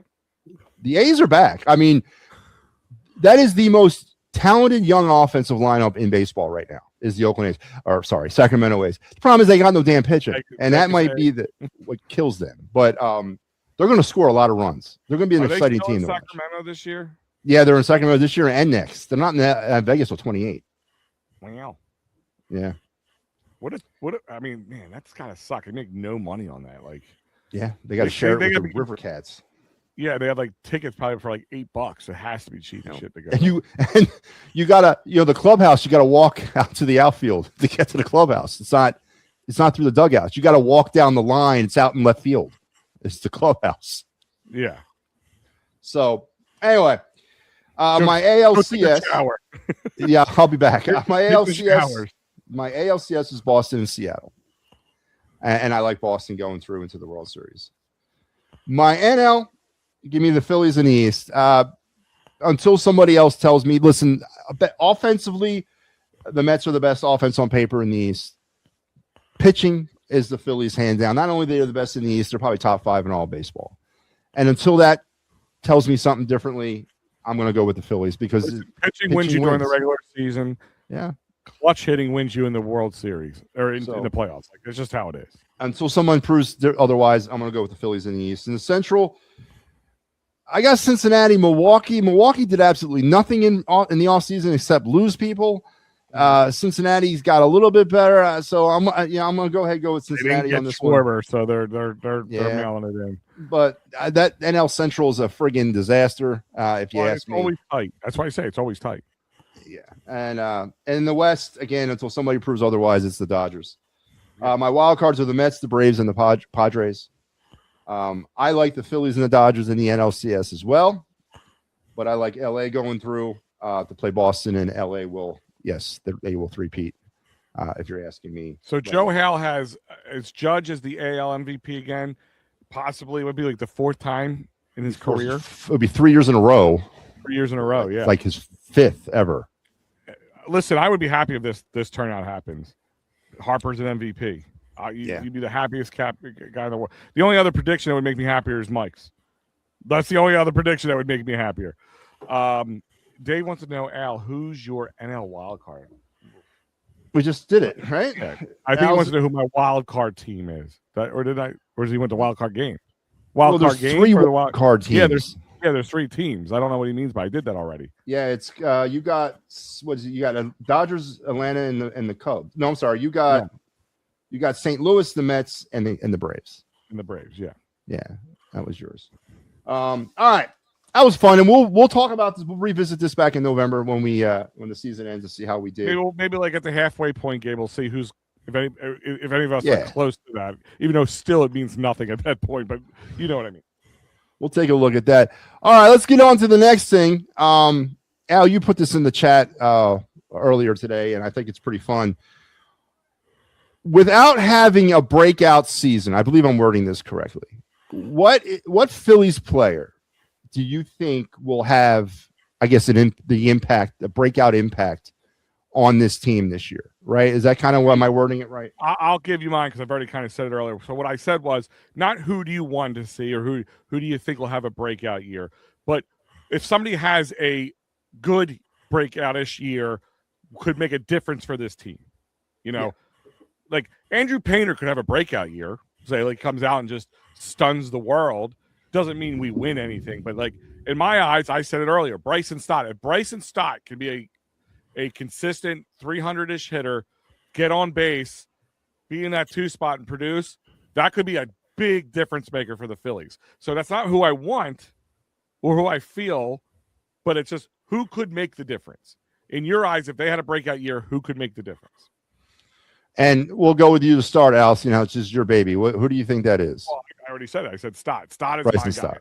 Bryson Stott's my guy. If he can learn to hit like we saw in 2024, a little bit in 2023, but 2024, consistent hitter, 300 hitter. I don't care about him hitting home runs. If he never hits a home run, I'm okay. But if he gets on base and he can turn and he can get extra base hits and he can hit consistently, he's my 2 guy. Mike? I'm going to go with Adolis Garcia. I think he can have a really good impact on this Phillies team this year, especially from a power standpoint, where, let's be frank, really kind of behind Schwarber, the power's kind of a little hit or miss. And, I think if he could stabilize that a little bit, he was hitting, go back just 2 years ago, he was hitting home runs in that big old ballpark down in Arlington. He was averaging, almost 30 home runs a year. Again, he's coming to a bandbox this year. So I would like to see him. I think if he gets to 30 home runs, probably about around 100 RBIs, I think that would be really, really good for him going forward. Yeah. And then maybe you found your 4-hole hitter. Yeah. That could be a double-edged sword. For me, I've been saying it all show, and I'm going to continue to say it. Justin Crawford, and I want to ask you a follow-on question about Justin Crawford here in a second, kind of feeding off of what I asked about Painter. I really believe that wherever he's going to hit 9 or he'll hit 1. He'll hit anywhere, either the end or the beginning of the lineup. If he can give you 260, 265, scratch out 5 home runs, drive in 40 runs, and steal 35 bases, I think he increases our run productions by about 3 runs a game. And I honestly do think that he will be a linchpin, a spark in that offense. And I think it's funny that the biggest knock on him last year was he never hits the ball in the air. He always hits ground balls. When the hell did we lose sight of what baseball is? I mean, good God, man. It made me laugh to hear people say, well, he doesn't hit the ball in the air. Who cares, man? You don't have to. You just got to get it on the ground and leg them damn things out, which Justin Crawford can do. So I really think Justin Crawford will provide, if he can be that guy, you and to do Mike that. Kaepernick are on the same page. And listen, in the perfect world, that's the best case scenario. The only reason I say Stott is because I think it's more likely, because for Crawford to come out and have just rookie of the year, I didn't say rookie of the year now. No. I'm just saying to have is less likely than Stott finally to get his stuff together, is my eyes. Now, this is the question this is the follow-on question for both of you. What is a successful season? And again, you want to give me a slash line, you can, but if you don't have to, if you don't want to. What is a successful season, Mike Laro, for Justin Crawford? I would like to see him bat around 270. Like you said, anywhere between 5 to 10 home runs, 40 to 45 RBIs. I'm going to go a little higher on the stolen bases. I'd like to see him get around 40 stolen bases. And I think he can. He reminds me, and Maddie, maybe you can agree or disagree, he reminds me of a younger Vince Coleman. Yeah. That's who he reminds me of when you watch him play the game. He does a lot of he drives the ball. He hits a lot of balls on the ground, but they're not like little bouncers. You know what I mean? Like, he really puts the wood to the ball and tries to drive it. And with his speed, I'd like to see him get probably I'd like to see him get at least 15 triples too. That's a good point. I didn't mention triples. Yeah, I'm gonna go with you on this one a little bit. I might say I want to see that batting average a little higher, like a 285. Because of that speed, he can turn something in that should be a simple play at first base and a drag bunt, something like that. He could really produce. A bunt? Did you say a bunt? Do we do that in this town? Does this town do this?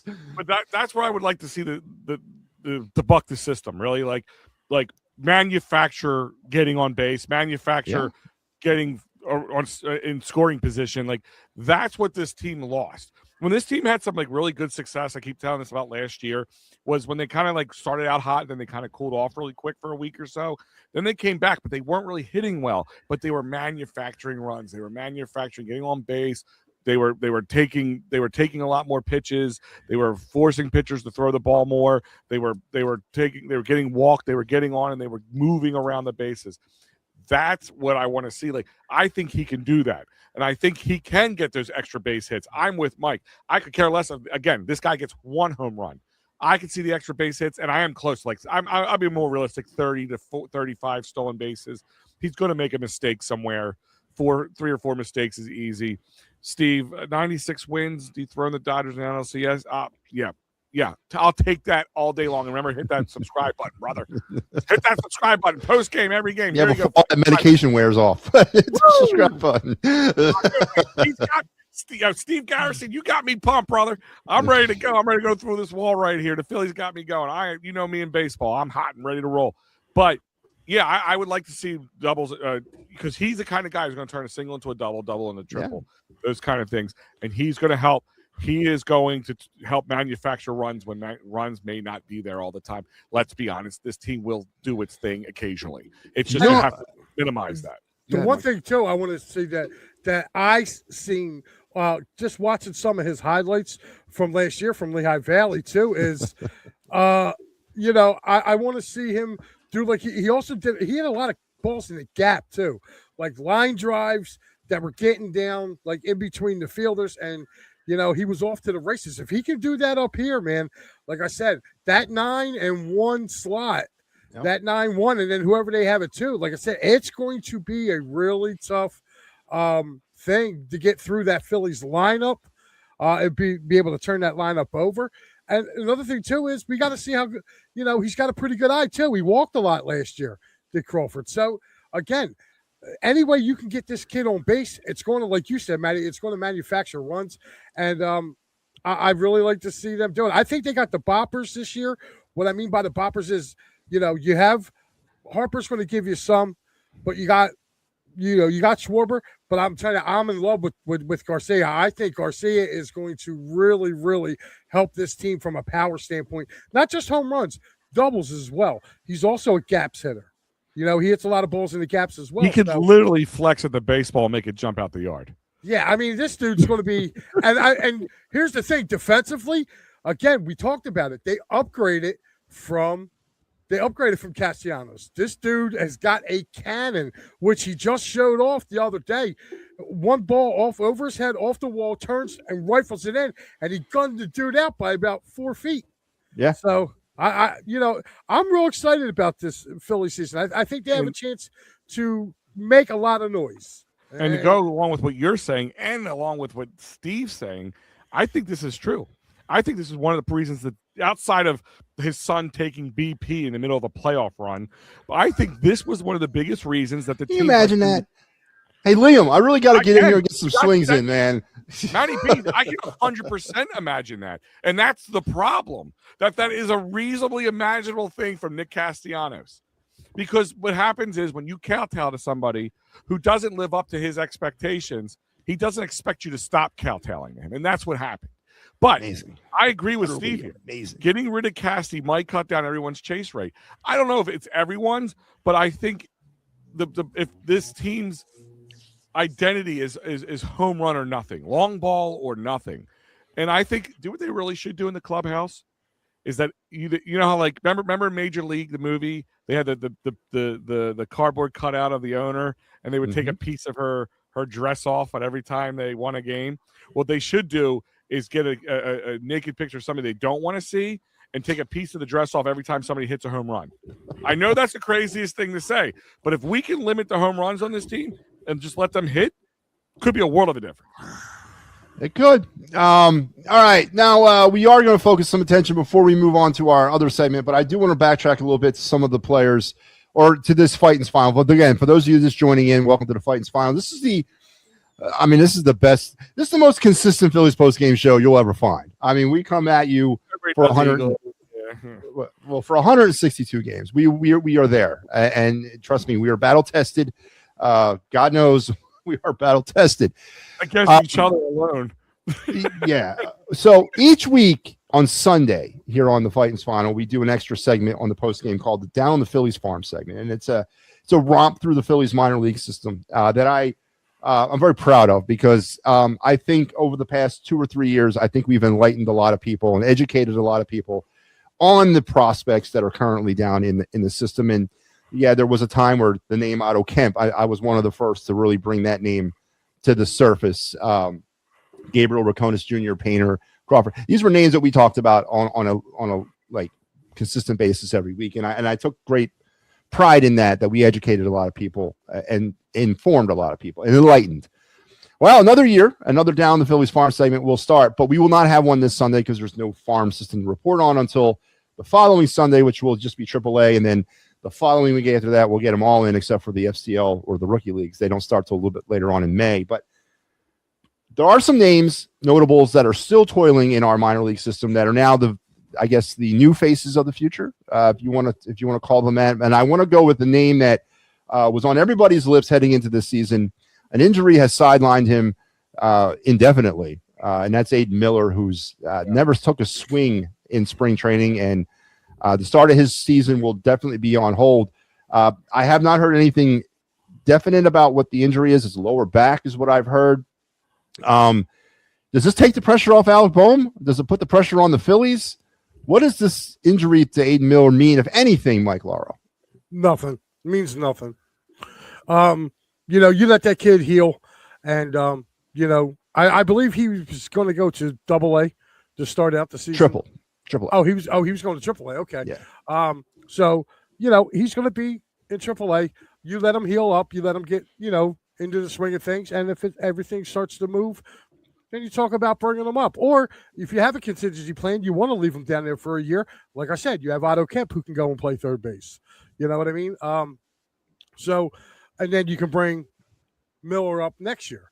So for me, honestly, you just let him heal, let him get his time back, his rhythm back, let him go play his game, and then when you need to bring him up, he'll be there for you to bring up. I don't feel like there's any rush. And as far as Alec Boehm goes, like, they could trade him tomorrow. I'd drive him to the airport. Oh, Al, Dante Nori, of course, is a name that burst onto the scene internationally with Team Italian America in the WBC. The Dante Nori train. Dante Nori train. Now he's going to start in Reading. That's where he's going to go. He ended the season last year in Reading. He's a 2024 former first-round pick of the Phillies.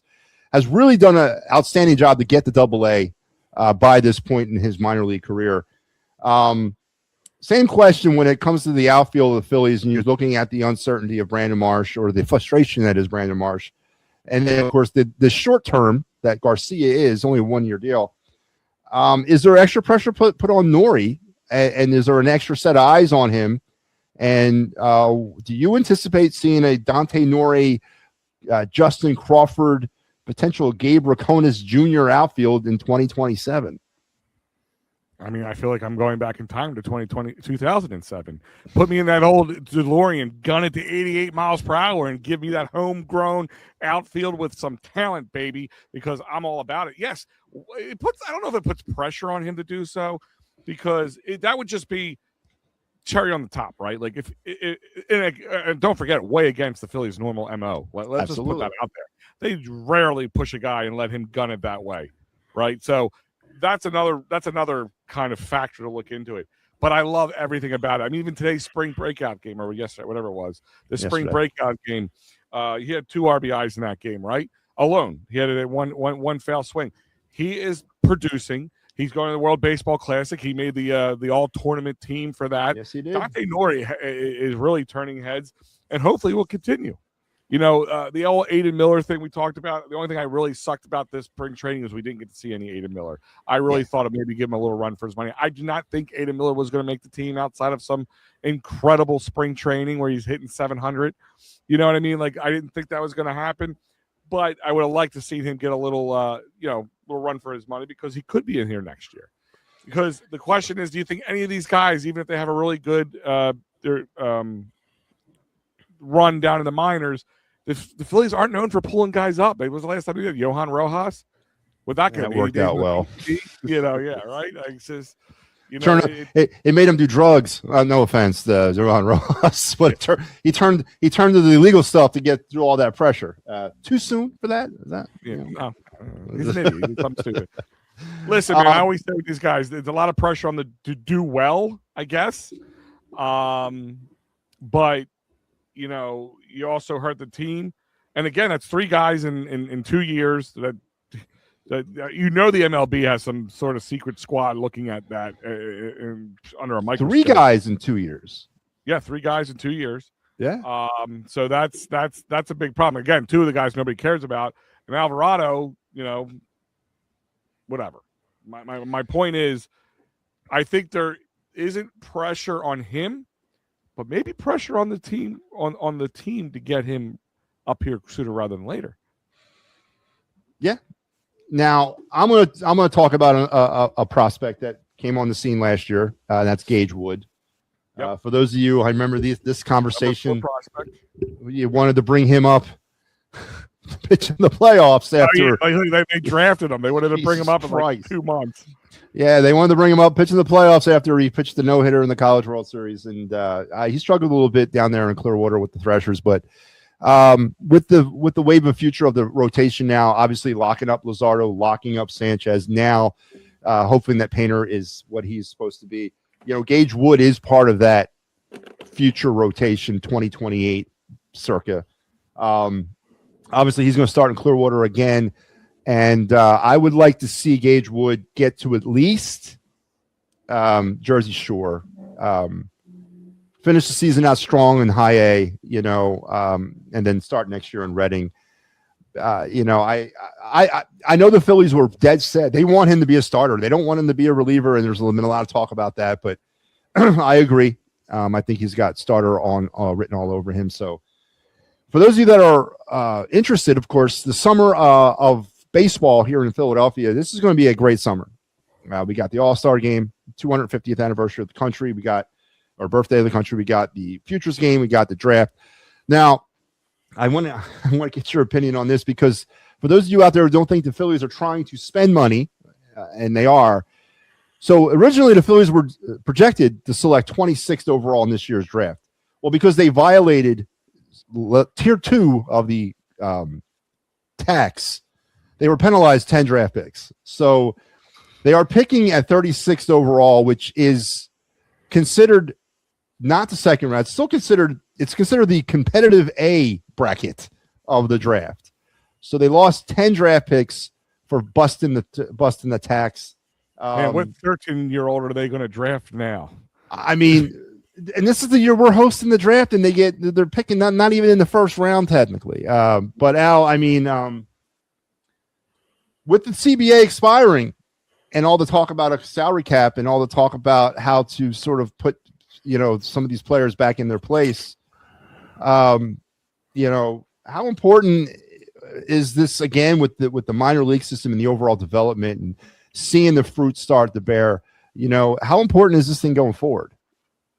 Oh, it's hugely important. I mean, listen, obviously, building teams from plugging in pieces in has not really panned out for the Phillies yet. Just hasn't done it. I mean, they've gotten close. They tripped at the finish line, but it just hasn't panned out yet. The last time they had success, they had a lot of homegrown talent, right? One knock on Dombrowski's always been, this guy is going to sell the farm, right? He is going to sell the farm, and to his credit, he's kind of changed that stance, and they've kept this farm around. So they need these guys young, because we just mentioned you got guys locked up to 2030 for the most part. In your pitching with Luzardo, Wheeler's packed 2027. These guys are all making $30+ million. Sanchez is getting a raise. The money's going to be tied up in the pitching on top of the Kyle Schwarber, the Trey Turner, and the Bryce Harper. So the other guys around need to fill in. And unfortunately, to this point, Bowman, Bryce, and Stott have been kind of a letdown. Yeah. So, hugely important. Mike Laro, Phillies, City Connect, 2026. Major League Baseball says after 2 years, teams can change their City Connect uniforms. Now, maybe those that are tuned in right now can help us out. I can't find anything that says the Phillies are changing their City Connects. Now, maybe they're keeping it really tight, as Al shows us the New Era Team Store official tweet, right, Al? Yeah, this was from yesterday. So just the wandering eyes, ladies and gentlemen, and it shows like a light on the store. I don't know, maybe they revamped the store. They really don't tell you anything. That's all you know. You can't even comment on the post. So, Mike, we're going to play a little game here. You're in charge of changing the Phillies City Connect uniforms, and I want to know what Mike Laro's. What are you staying with the Gestapo themed Philly uniforms, or are you changing them? No, I'm going to go with this old school. This is a concept jersey. It is called the Inquirer jersey, and it's written in Old English. There you see it. The Philadelphia. It's got a picture of a couch on the front. Oh, there you go. Is that Yes. Hold on. Let me take off this. Stand up, Mike. Just stand straight up. Oh, okay. That'll work too. It's about a lighting thing. It might work. Just hold it against you. There you go. All right. Now you should see the front right there. It says Philadelphia. Got both of the Phillies logos on the side right here, as you can see. The old school 80s logo. Yep, the old school, the 80s logo. And then the back, I like the numbering concept on this. I think the old English lettering and the number, as you see, I got my Duran jersey. There you go. So it's not a bad looking jersey. I would move into something like that, but I would definitely change the colors. Okay, I wouldn't do. Would they be black pants with that exact jersey? Would you have black pants with it? Yeah, I would do black on black with that. Yeah, the black on black with a little accent. You'll see kind of one from my idea. But so reminds me of this year's City Connects. See, here's my thing: is if you're not going to use the team colors, and I think Steve said this earlier, they should be red or they should have some sort of team colors or red, white, and blue. If you're not going to use the team colors, either it should be completely different than other teams, meaning like kind of take like the minor leagues do. I mean, minor leagues can completely change the team. Yeah. You know what I mean? Like the Iron Pigs might be or no, what was it? The Blue Rocks sometimes are the celery stalks. Like some crazy, like not even the same stratosphere of this of conversation. So if you're going to either be completely different or be completely devoid of the colors, like black and white, like that's the way I look at things. But I like when the Pigs go with their Bacon USA jerseys with them. Oh, I got the hat. Let me go get the hat. I got the hat. I've seen the hat. All right, Al, same thing. You're in charge of changing the City Connects. What are we doing? All right. So I went a little silly first. I had to go a little silly. So what is Philly known for? The cheesesteak. Oop, not that. Yeah, Gridiron Weekly. Oh, you didn't show us that one. I like that one, man. That's pretty good. I like that one. The Philly steak jersey. There you go. Sorry, I had a little technical. Can you hear me? Yeah, I got you. Yeah, you're good. Here's your cheesesteak Philly steaks based jersey. Don't love it, but kind of went with the silly concept. Like if they were going to run with this is what it looks like. I still like it better than our current City Connects. Just saying. The other one I want to talk about is I've said this about a numerous amount of times during the year. Cincinnati had a Cincy one. Their City Connects are very black with some red trim on it because they have light colors that we do. I like that one. So I took that idea and I ran with it a little bit. How about a black one with red trim? I can deal with that. I like how it has the city silhouette around the sleeve. Yeah. I think that's cool. Like Boathouse Row with the Sixers things that year. Yeah. Those were ugly. Don't get me started on that. But this is it's black with some red trim to it. I would probably be a little bit more red. The AI whatever made it look like it was kind of dark and dirty on the Phillies. I don't hate that, but I would probably make that all red there. But other than that, that's the way I would keep this. I like these ones. These are one of my favorites. If you want to keep with what the quintessential Philly conversation. The Rocky jersey. I'm sure everybody would go out and buy this in a heartbeat. No, man, that make me give me a headache watching them playing that. I'm saying it's not. I'm just saying, don't tell me everybody would buy this with Rocky on. God damn. Absolutely not. Oh, God. I actually would prefer the black and yellow look versus the red, white, and blue in this one. But this one's my favorite. And I completely, again, 250th anniversary or birthday or whatever you want to say of the United States of America. Everything's around the city of Philadelphia. How do you not cash in on that? Boom, like that. Sign me up, Phillies. I designed it. Cream colored, red, white, and blue stripes. Phillies in red, white, and blue with the stars embedded in it. I like the 250th patch. And like I said, the hat would be the same kind of color scheme. I would put a patch on one side, the American flag on the other. Bam, I'd eat that one alive. I'd buy 7 of them. Let's go. Yeah, that's a winner for me. That one right there should be the winner. Matter Yeah. of fact, Al, I think you should send that to the Phillies and tell them. And it's too late. They can get them together. I didn't come up with a concept jersey because I didn't. This was up to them. Like, let the peons handle that. I've actually posted a few concept jerseys throughout the offseason. One was running it back, and the other one was not elite. You can check it out on our social media. Put that one up. That was funny. Yeah. But that would that not be smart and kind of like the Phillies kind of poking at themselves a little bit, like if they did a not elite. Yeah, that would be pretty funny. Or at least a not elite T-shirt giveaway night. That's what they should do. Yeah, now that would be cool. But I do have a uniform suggestion, and it came to me today, and I was watching a little bit of the Phillies-Yankees game. Why in the hell are we going? Why are we wearing full uniforms in spring training? When do I know they started that last year? They got rid of the red tops, and they're going with their full uniform. I think it's stupid. They'll wear the red tops at times during the year. No, they're done with that. The red tops are out. They're not part of the rotation anymore. Didn't they wear them last year? 2 years ago, they used to wear them for the final road game of a series. Oh, okay. But they got rid of them last year. They got rid of them last year in spring training, and they got rid of them this year in spring training. I thought they used them last year when they were struggling at one point, so they changed the jerseys. Never did.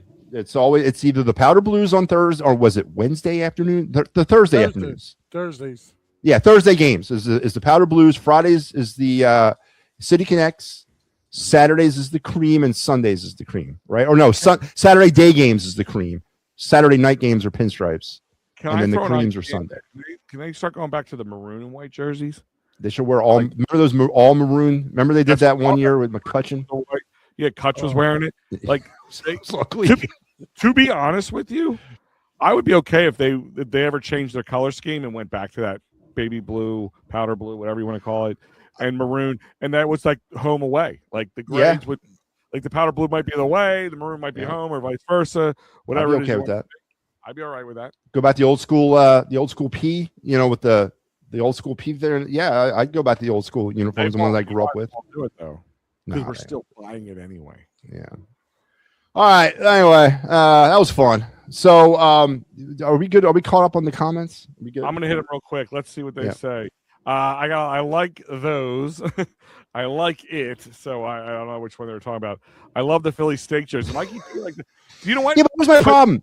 Here's my problem with Philly steaks. When you go to a restaurant out of Philadelphia and you see Philly cheesesteak on the menu, you don't order it because they don't know what they're doing because they don't call it the right name. That's the only problem I have. A Philly steak, it's not good. That's my rule. Right. If it just says cheesesteak, you go ahead and order it. That person knows what they're doing. Philly steaks, you're in trouble. Yeah. Elephant in the Room likes it too. I don't know what that is. I maybe maroon and powder blue. That'd be nice. Let's see. They're talking to each other. Nice. I love that. I'm very patriotic. Yeah. No. I really think that 250th anniversary one would have been amazing. Freddie Burns, Throwback Thursdays. Yeah. Yeah. Can we punt the City Connects to the? See. Hey, why wouldn't we do this? Punt the City Connects to the moon and make Fridays Maroon Fridays. I'd be okay with that. Now, does anybody have any more information? Because I don't see nothing where the Phillies are changing them. As far as I know, they're running them back. They're bringing them damn thing. Well, except for the wandering eye of the team store. But other than that, a new store, unless the store has been completely revamped, that's the only other thing I can think of. All right, so we good? You caught up? I'm just saying 250th anniversary. Al, show that 250th one you had again. Pop that back up so Freddie can see it. Freddie, now would you rock that, Freddie? I know Freddie would. Freddie be rocking that in a heartbeat. I listen. I'm a big fan of the cream color to begin with, but I think the red and blue together kind of pops a little bit more, and it gives it a kind of historical look as it does with the background. Not just white. I think sometimes just white doesn't work. It's too on the nose with the white, but the cream just kind of gives it that historical look. Now, would the name in the back be like the same sort of like font as the Phillies in the front with the stars and everything?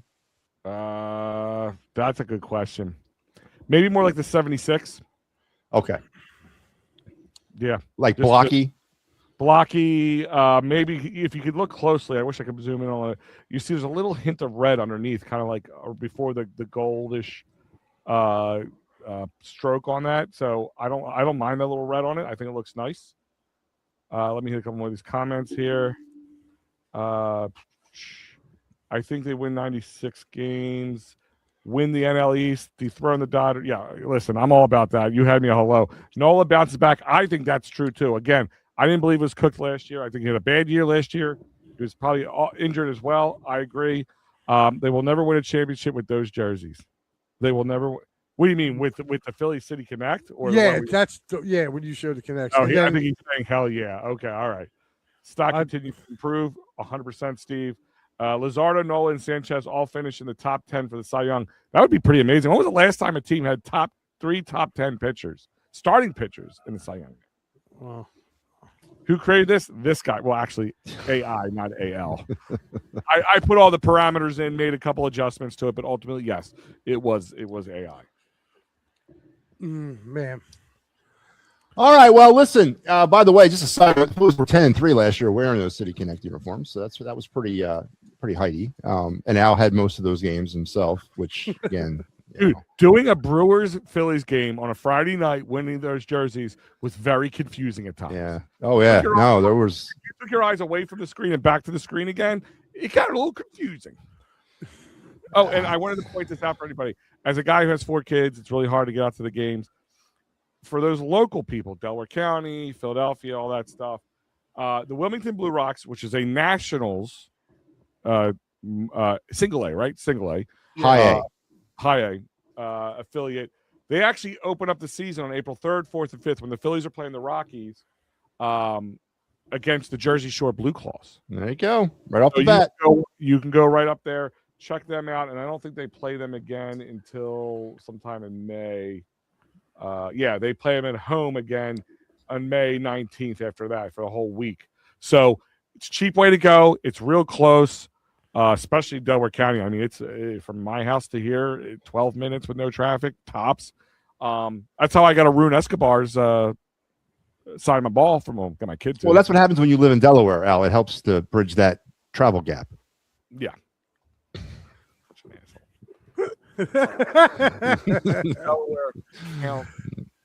Yeah, I mean, America starts here. I mean, it was the first state, so you should be proud of your heritage, man. AZ, damn, why don't people call you AZ? People did. It just never stuck. Nori will be traded for a bat to finish the job to win the World Series. That's another good point. No. That's a good point. Did Steve Garrison leave us teetering now? Like when we're gonna leave everybody in suspense? That's a hook right there, my friend. This would make you should write for Netflix. I'm just saying, like, I think I'd be heartbroken. Depending on how much of the Flames are licking Dombrowski's eyebrows by the trade deadline, you might see him. What's the one thing that he's been known to do is tear apart minor leagues. He hasn't really done that yet, unless you're a catcher in this town.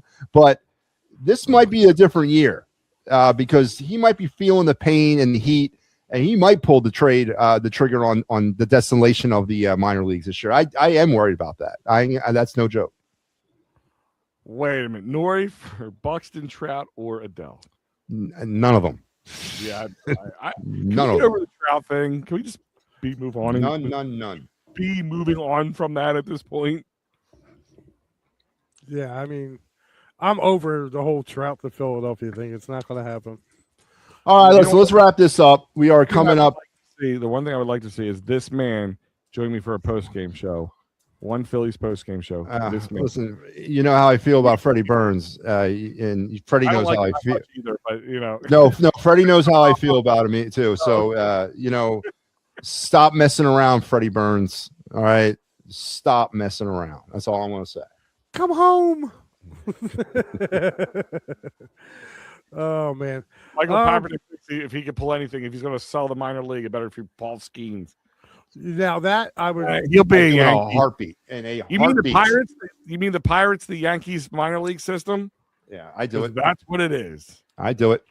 Listen, guys, for all the bitching and moaning anybody does about the Phillies, try being a Pirates fan. Like they don't even try. Yeah, listen, we can talk to our good buddy Will. That's on here. By the way, hold on. Let me cut you off. Did you guys see? So, as a little off the topic, but NFL draft this year is in Pittsburgh, right? It is. The kids are getting homeschooled during the 2 weeks of that time frame. The week leading up and the week. Every kid from Pittsburgh is getting homeschooled Well, I don't know how their city's laid out. Do they have like a center city and then like neighborhoods? Is that how it's laid out? They have a downtown area, but you know, It's not as big as Philly. no, it's a lot of hills. It's a lot of hills and a lot of like. Oh yeah, everything's on a hill. I'm gonna be honest with you. There's a ton, and I mean ton of like highways. You know, like highway ramps, like 95 and stuff like that, and they all kind of go around one another. Like there's all kinds of overpasses in Pittsburgh. So I mean, maybe that's probably a good thing that they're doing there's that. parts of Pittsburgh when you're getting on a bridge to go across into like where the stadiums are and stuff. That there's people's front doors, if you swing them open too fast, might get hit by a car. It's like they cut into a hill. Like you laugh, but it's true, man. I've been to Pittsburgh a bunch of times. My buddy lived there. I covered the Phillies Pirates game. The last away game I covered for the Phillies was in Pittsburgh. It's rough. All right, guys, listen, we have busted the 2-hour plateau, but that's okay. It's been a fun show. We got a lot of interaction. It is over. It is done. We have another preview show in the books. The next time we'll talk to you, and this is how it usually works here on this post-game show, is starting on opening day, which is Thursday at 3 o'clock at Citizen Bank Park. Here's your lineup again. We will have me and Al will be back for the home opener or the season/home opener. And then after that, we will revert down into single pair or single shows. We'll come back again around the All-Star break and do a mid-season check-in. And then we'll split back up again until the end of the season when we'll start pairing up again, God willing, during the postseason. So, to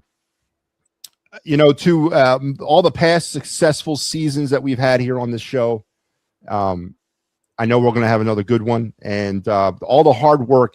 You have no idea how much it takes to do these shows, especially now that we've entered into baseball every day. Every day to have to do a post-game show, we have to manage that, have to set that up, especially when they hit the West Coast, which, by the way, we'll have that opportunity right off the bat because you got a little 6-game homestand, and then we hit Colorado and San Francisco.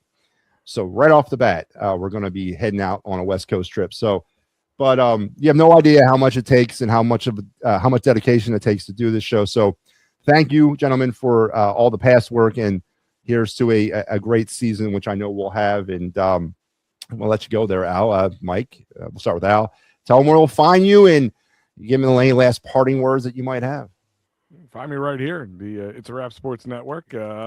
Friday nights especially. So for those I've told already, for those who don't know, I do the Philly Friday Frenzy. That will be kind of a combo show come Fridays. Not this Friday. I keep forgetting that they don't play the first Friday of the year for scheduling reasons. But for Fridays for here on out, most likely there's a Phillies game. So that means the Philly Friday Frenzy will be a Phillies post-game Phightins Phinal that turns into, we'll talk some Eagles and Flyers and maybe Sixers if I really feel like nauseating myself.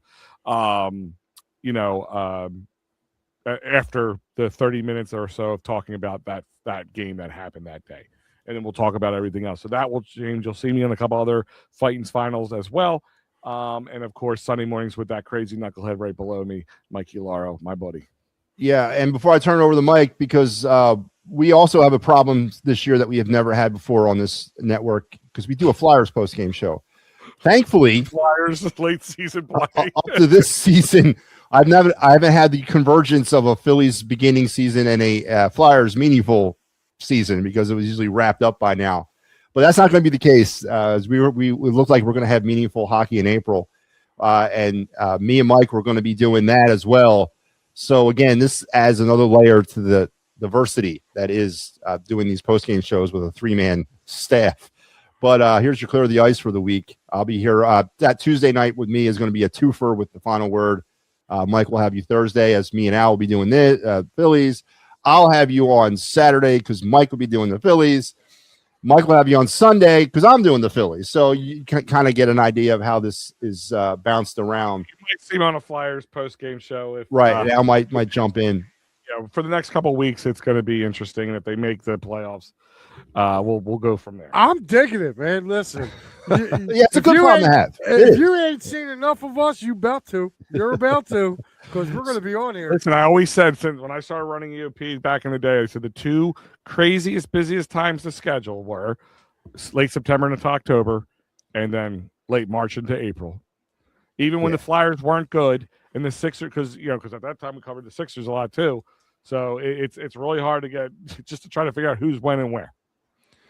Yeah, and so Mike, where else can they find you when you're not here, which will be every day? Yeah, I'm just looking here. If not, you can do Mike Lawler Sports on X. You can reach me there. Also have TikTok as well, Slay2188 on TikTok. So yeah, make sure you do that. And guess what, Matty B? I will be sending over to you my latest mock. Yeah, I gotta get those up. Yeah. I gotta put them up on our socials. I will take care of that. Me, of course, you find me here, and you're going to find me in about 3 hours as I will be back for our first broadcast episode of the week of the Final Word, which is back on at 10 o'clock. This is our original spot. We go down to 9 o'clock after the baseball season, but then we go back to 10 in order to kind of, facilitate the Phillies post games. So we'll be going to 10 tonight. Give you guys a few days to get used to the new schedule, the new shift and the change. So I'll be seeing you guys here in about 3 hours on the Final Word. We'll continue this conversation, get you caught up on everything else that happened over the last few days. Gentlemen, it's been a pleasure. Thank you everybody for tuning in. Please like, share, subscribe, do all those great things for the Yes Rap Sports Network as we embark on season 5 of the Phightins Phinal. And in order to kind of get us in the mood until they ding me for this, which they will probably at some point. Hopefully that means people are watching if I get dinged for it, but here we go. Harry the K. What you got, baby? He had high hopes. He had high hopes. He had high apple pie in the sky.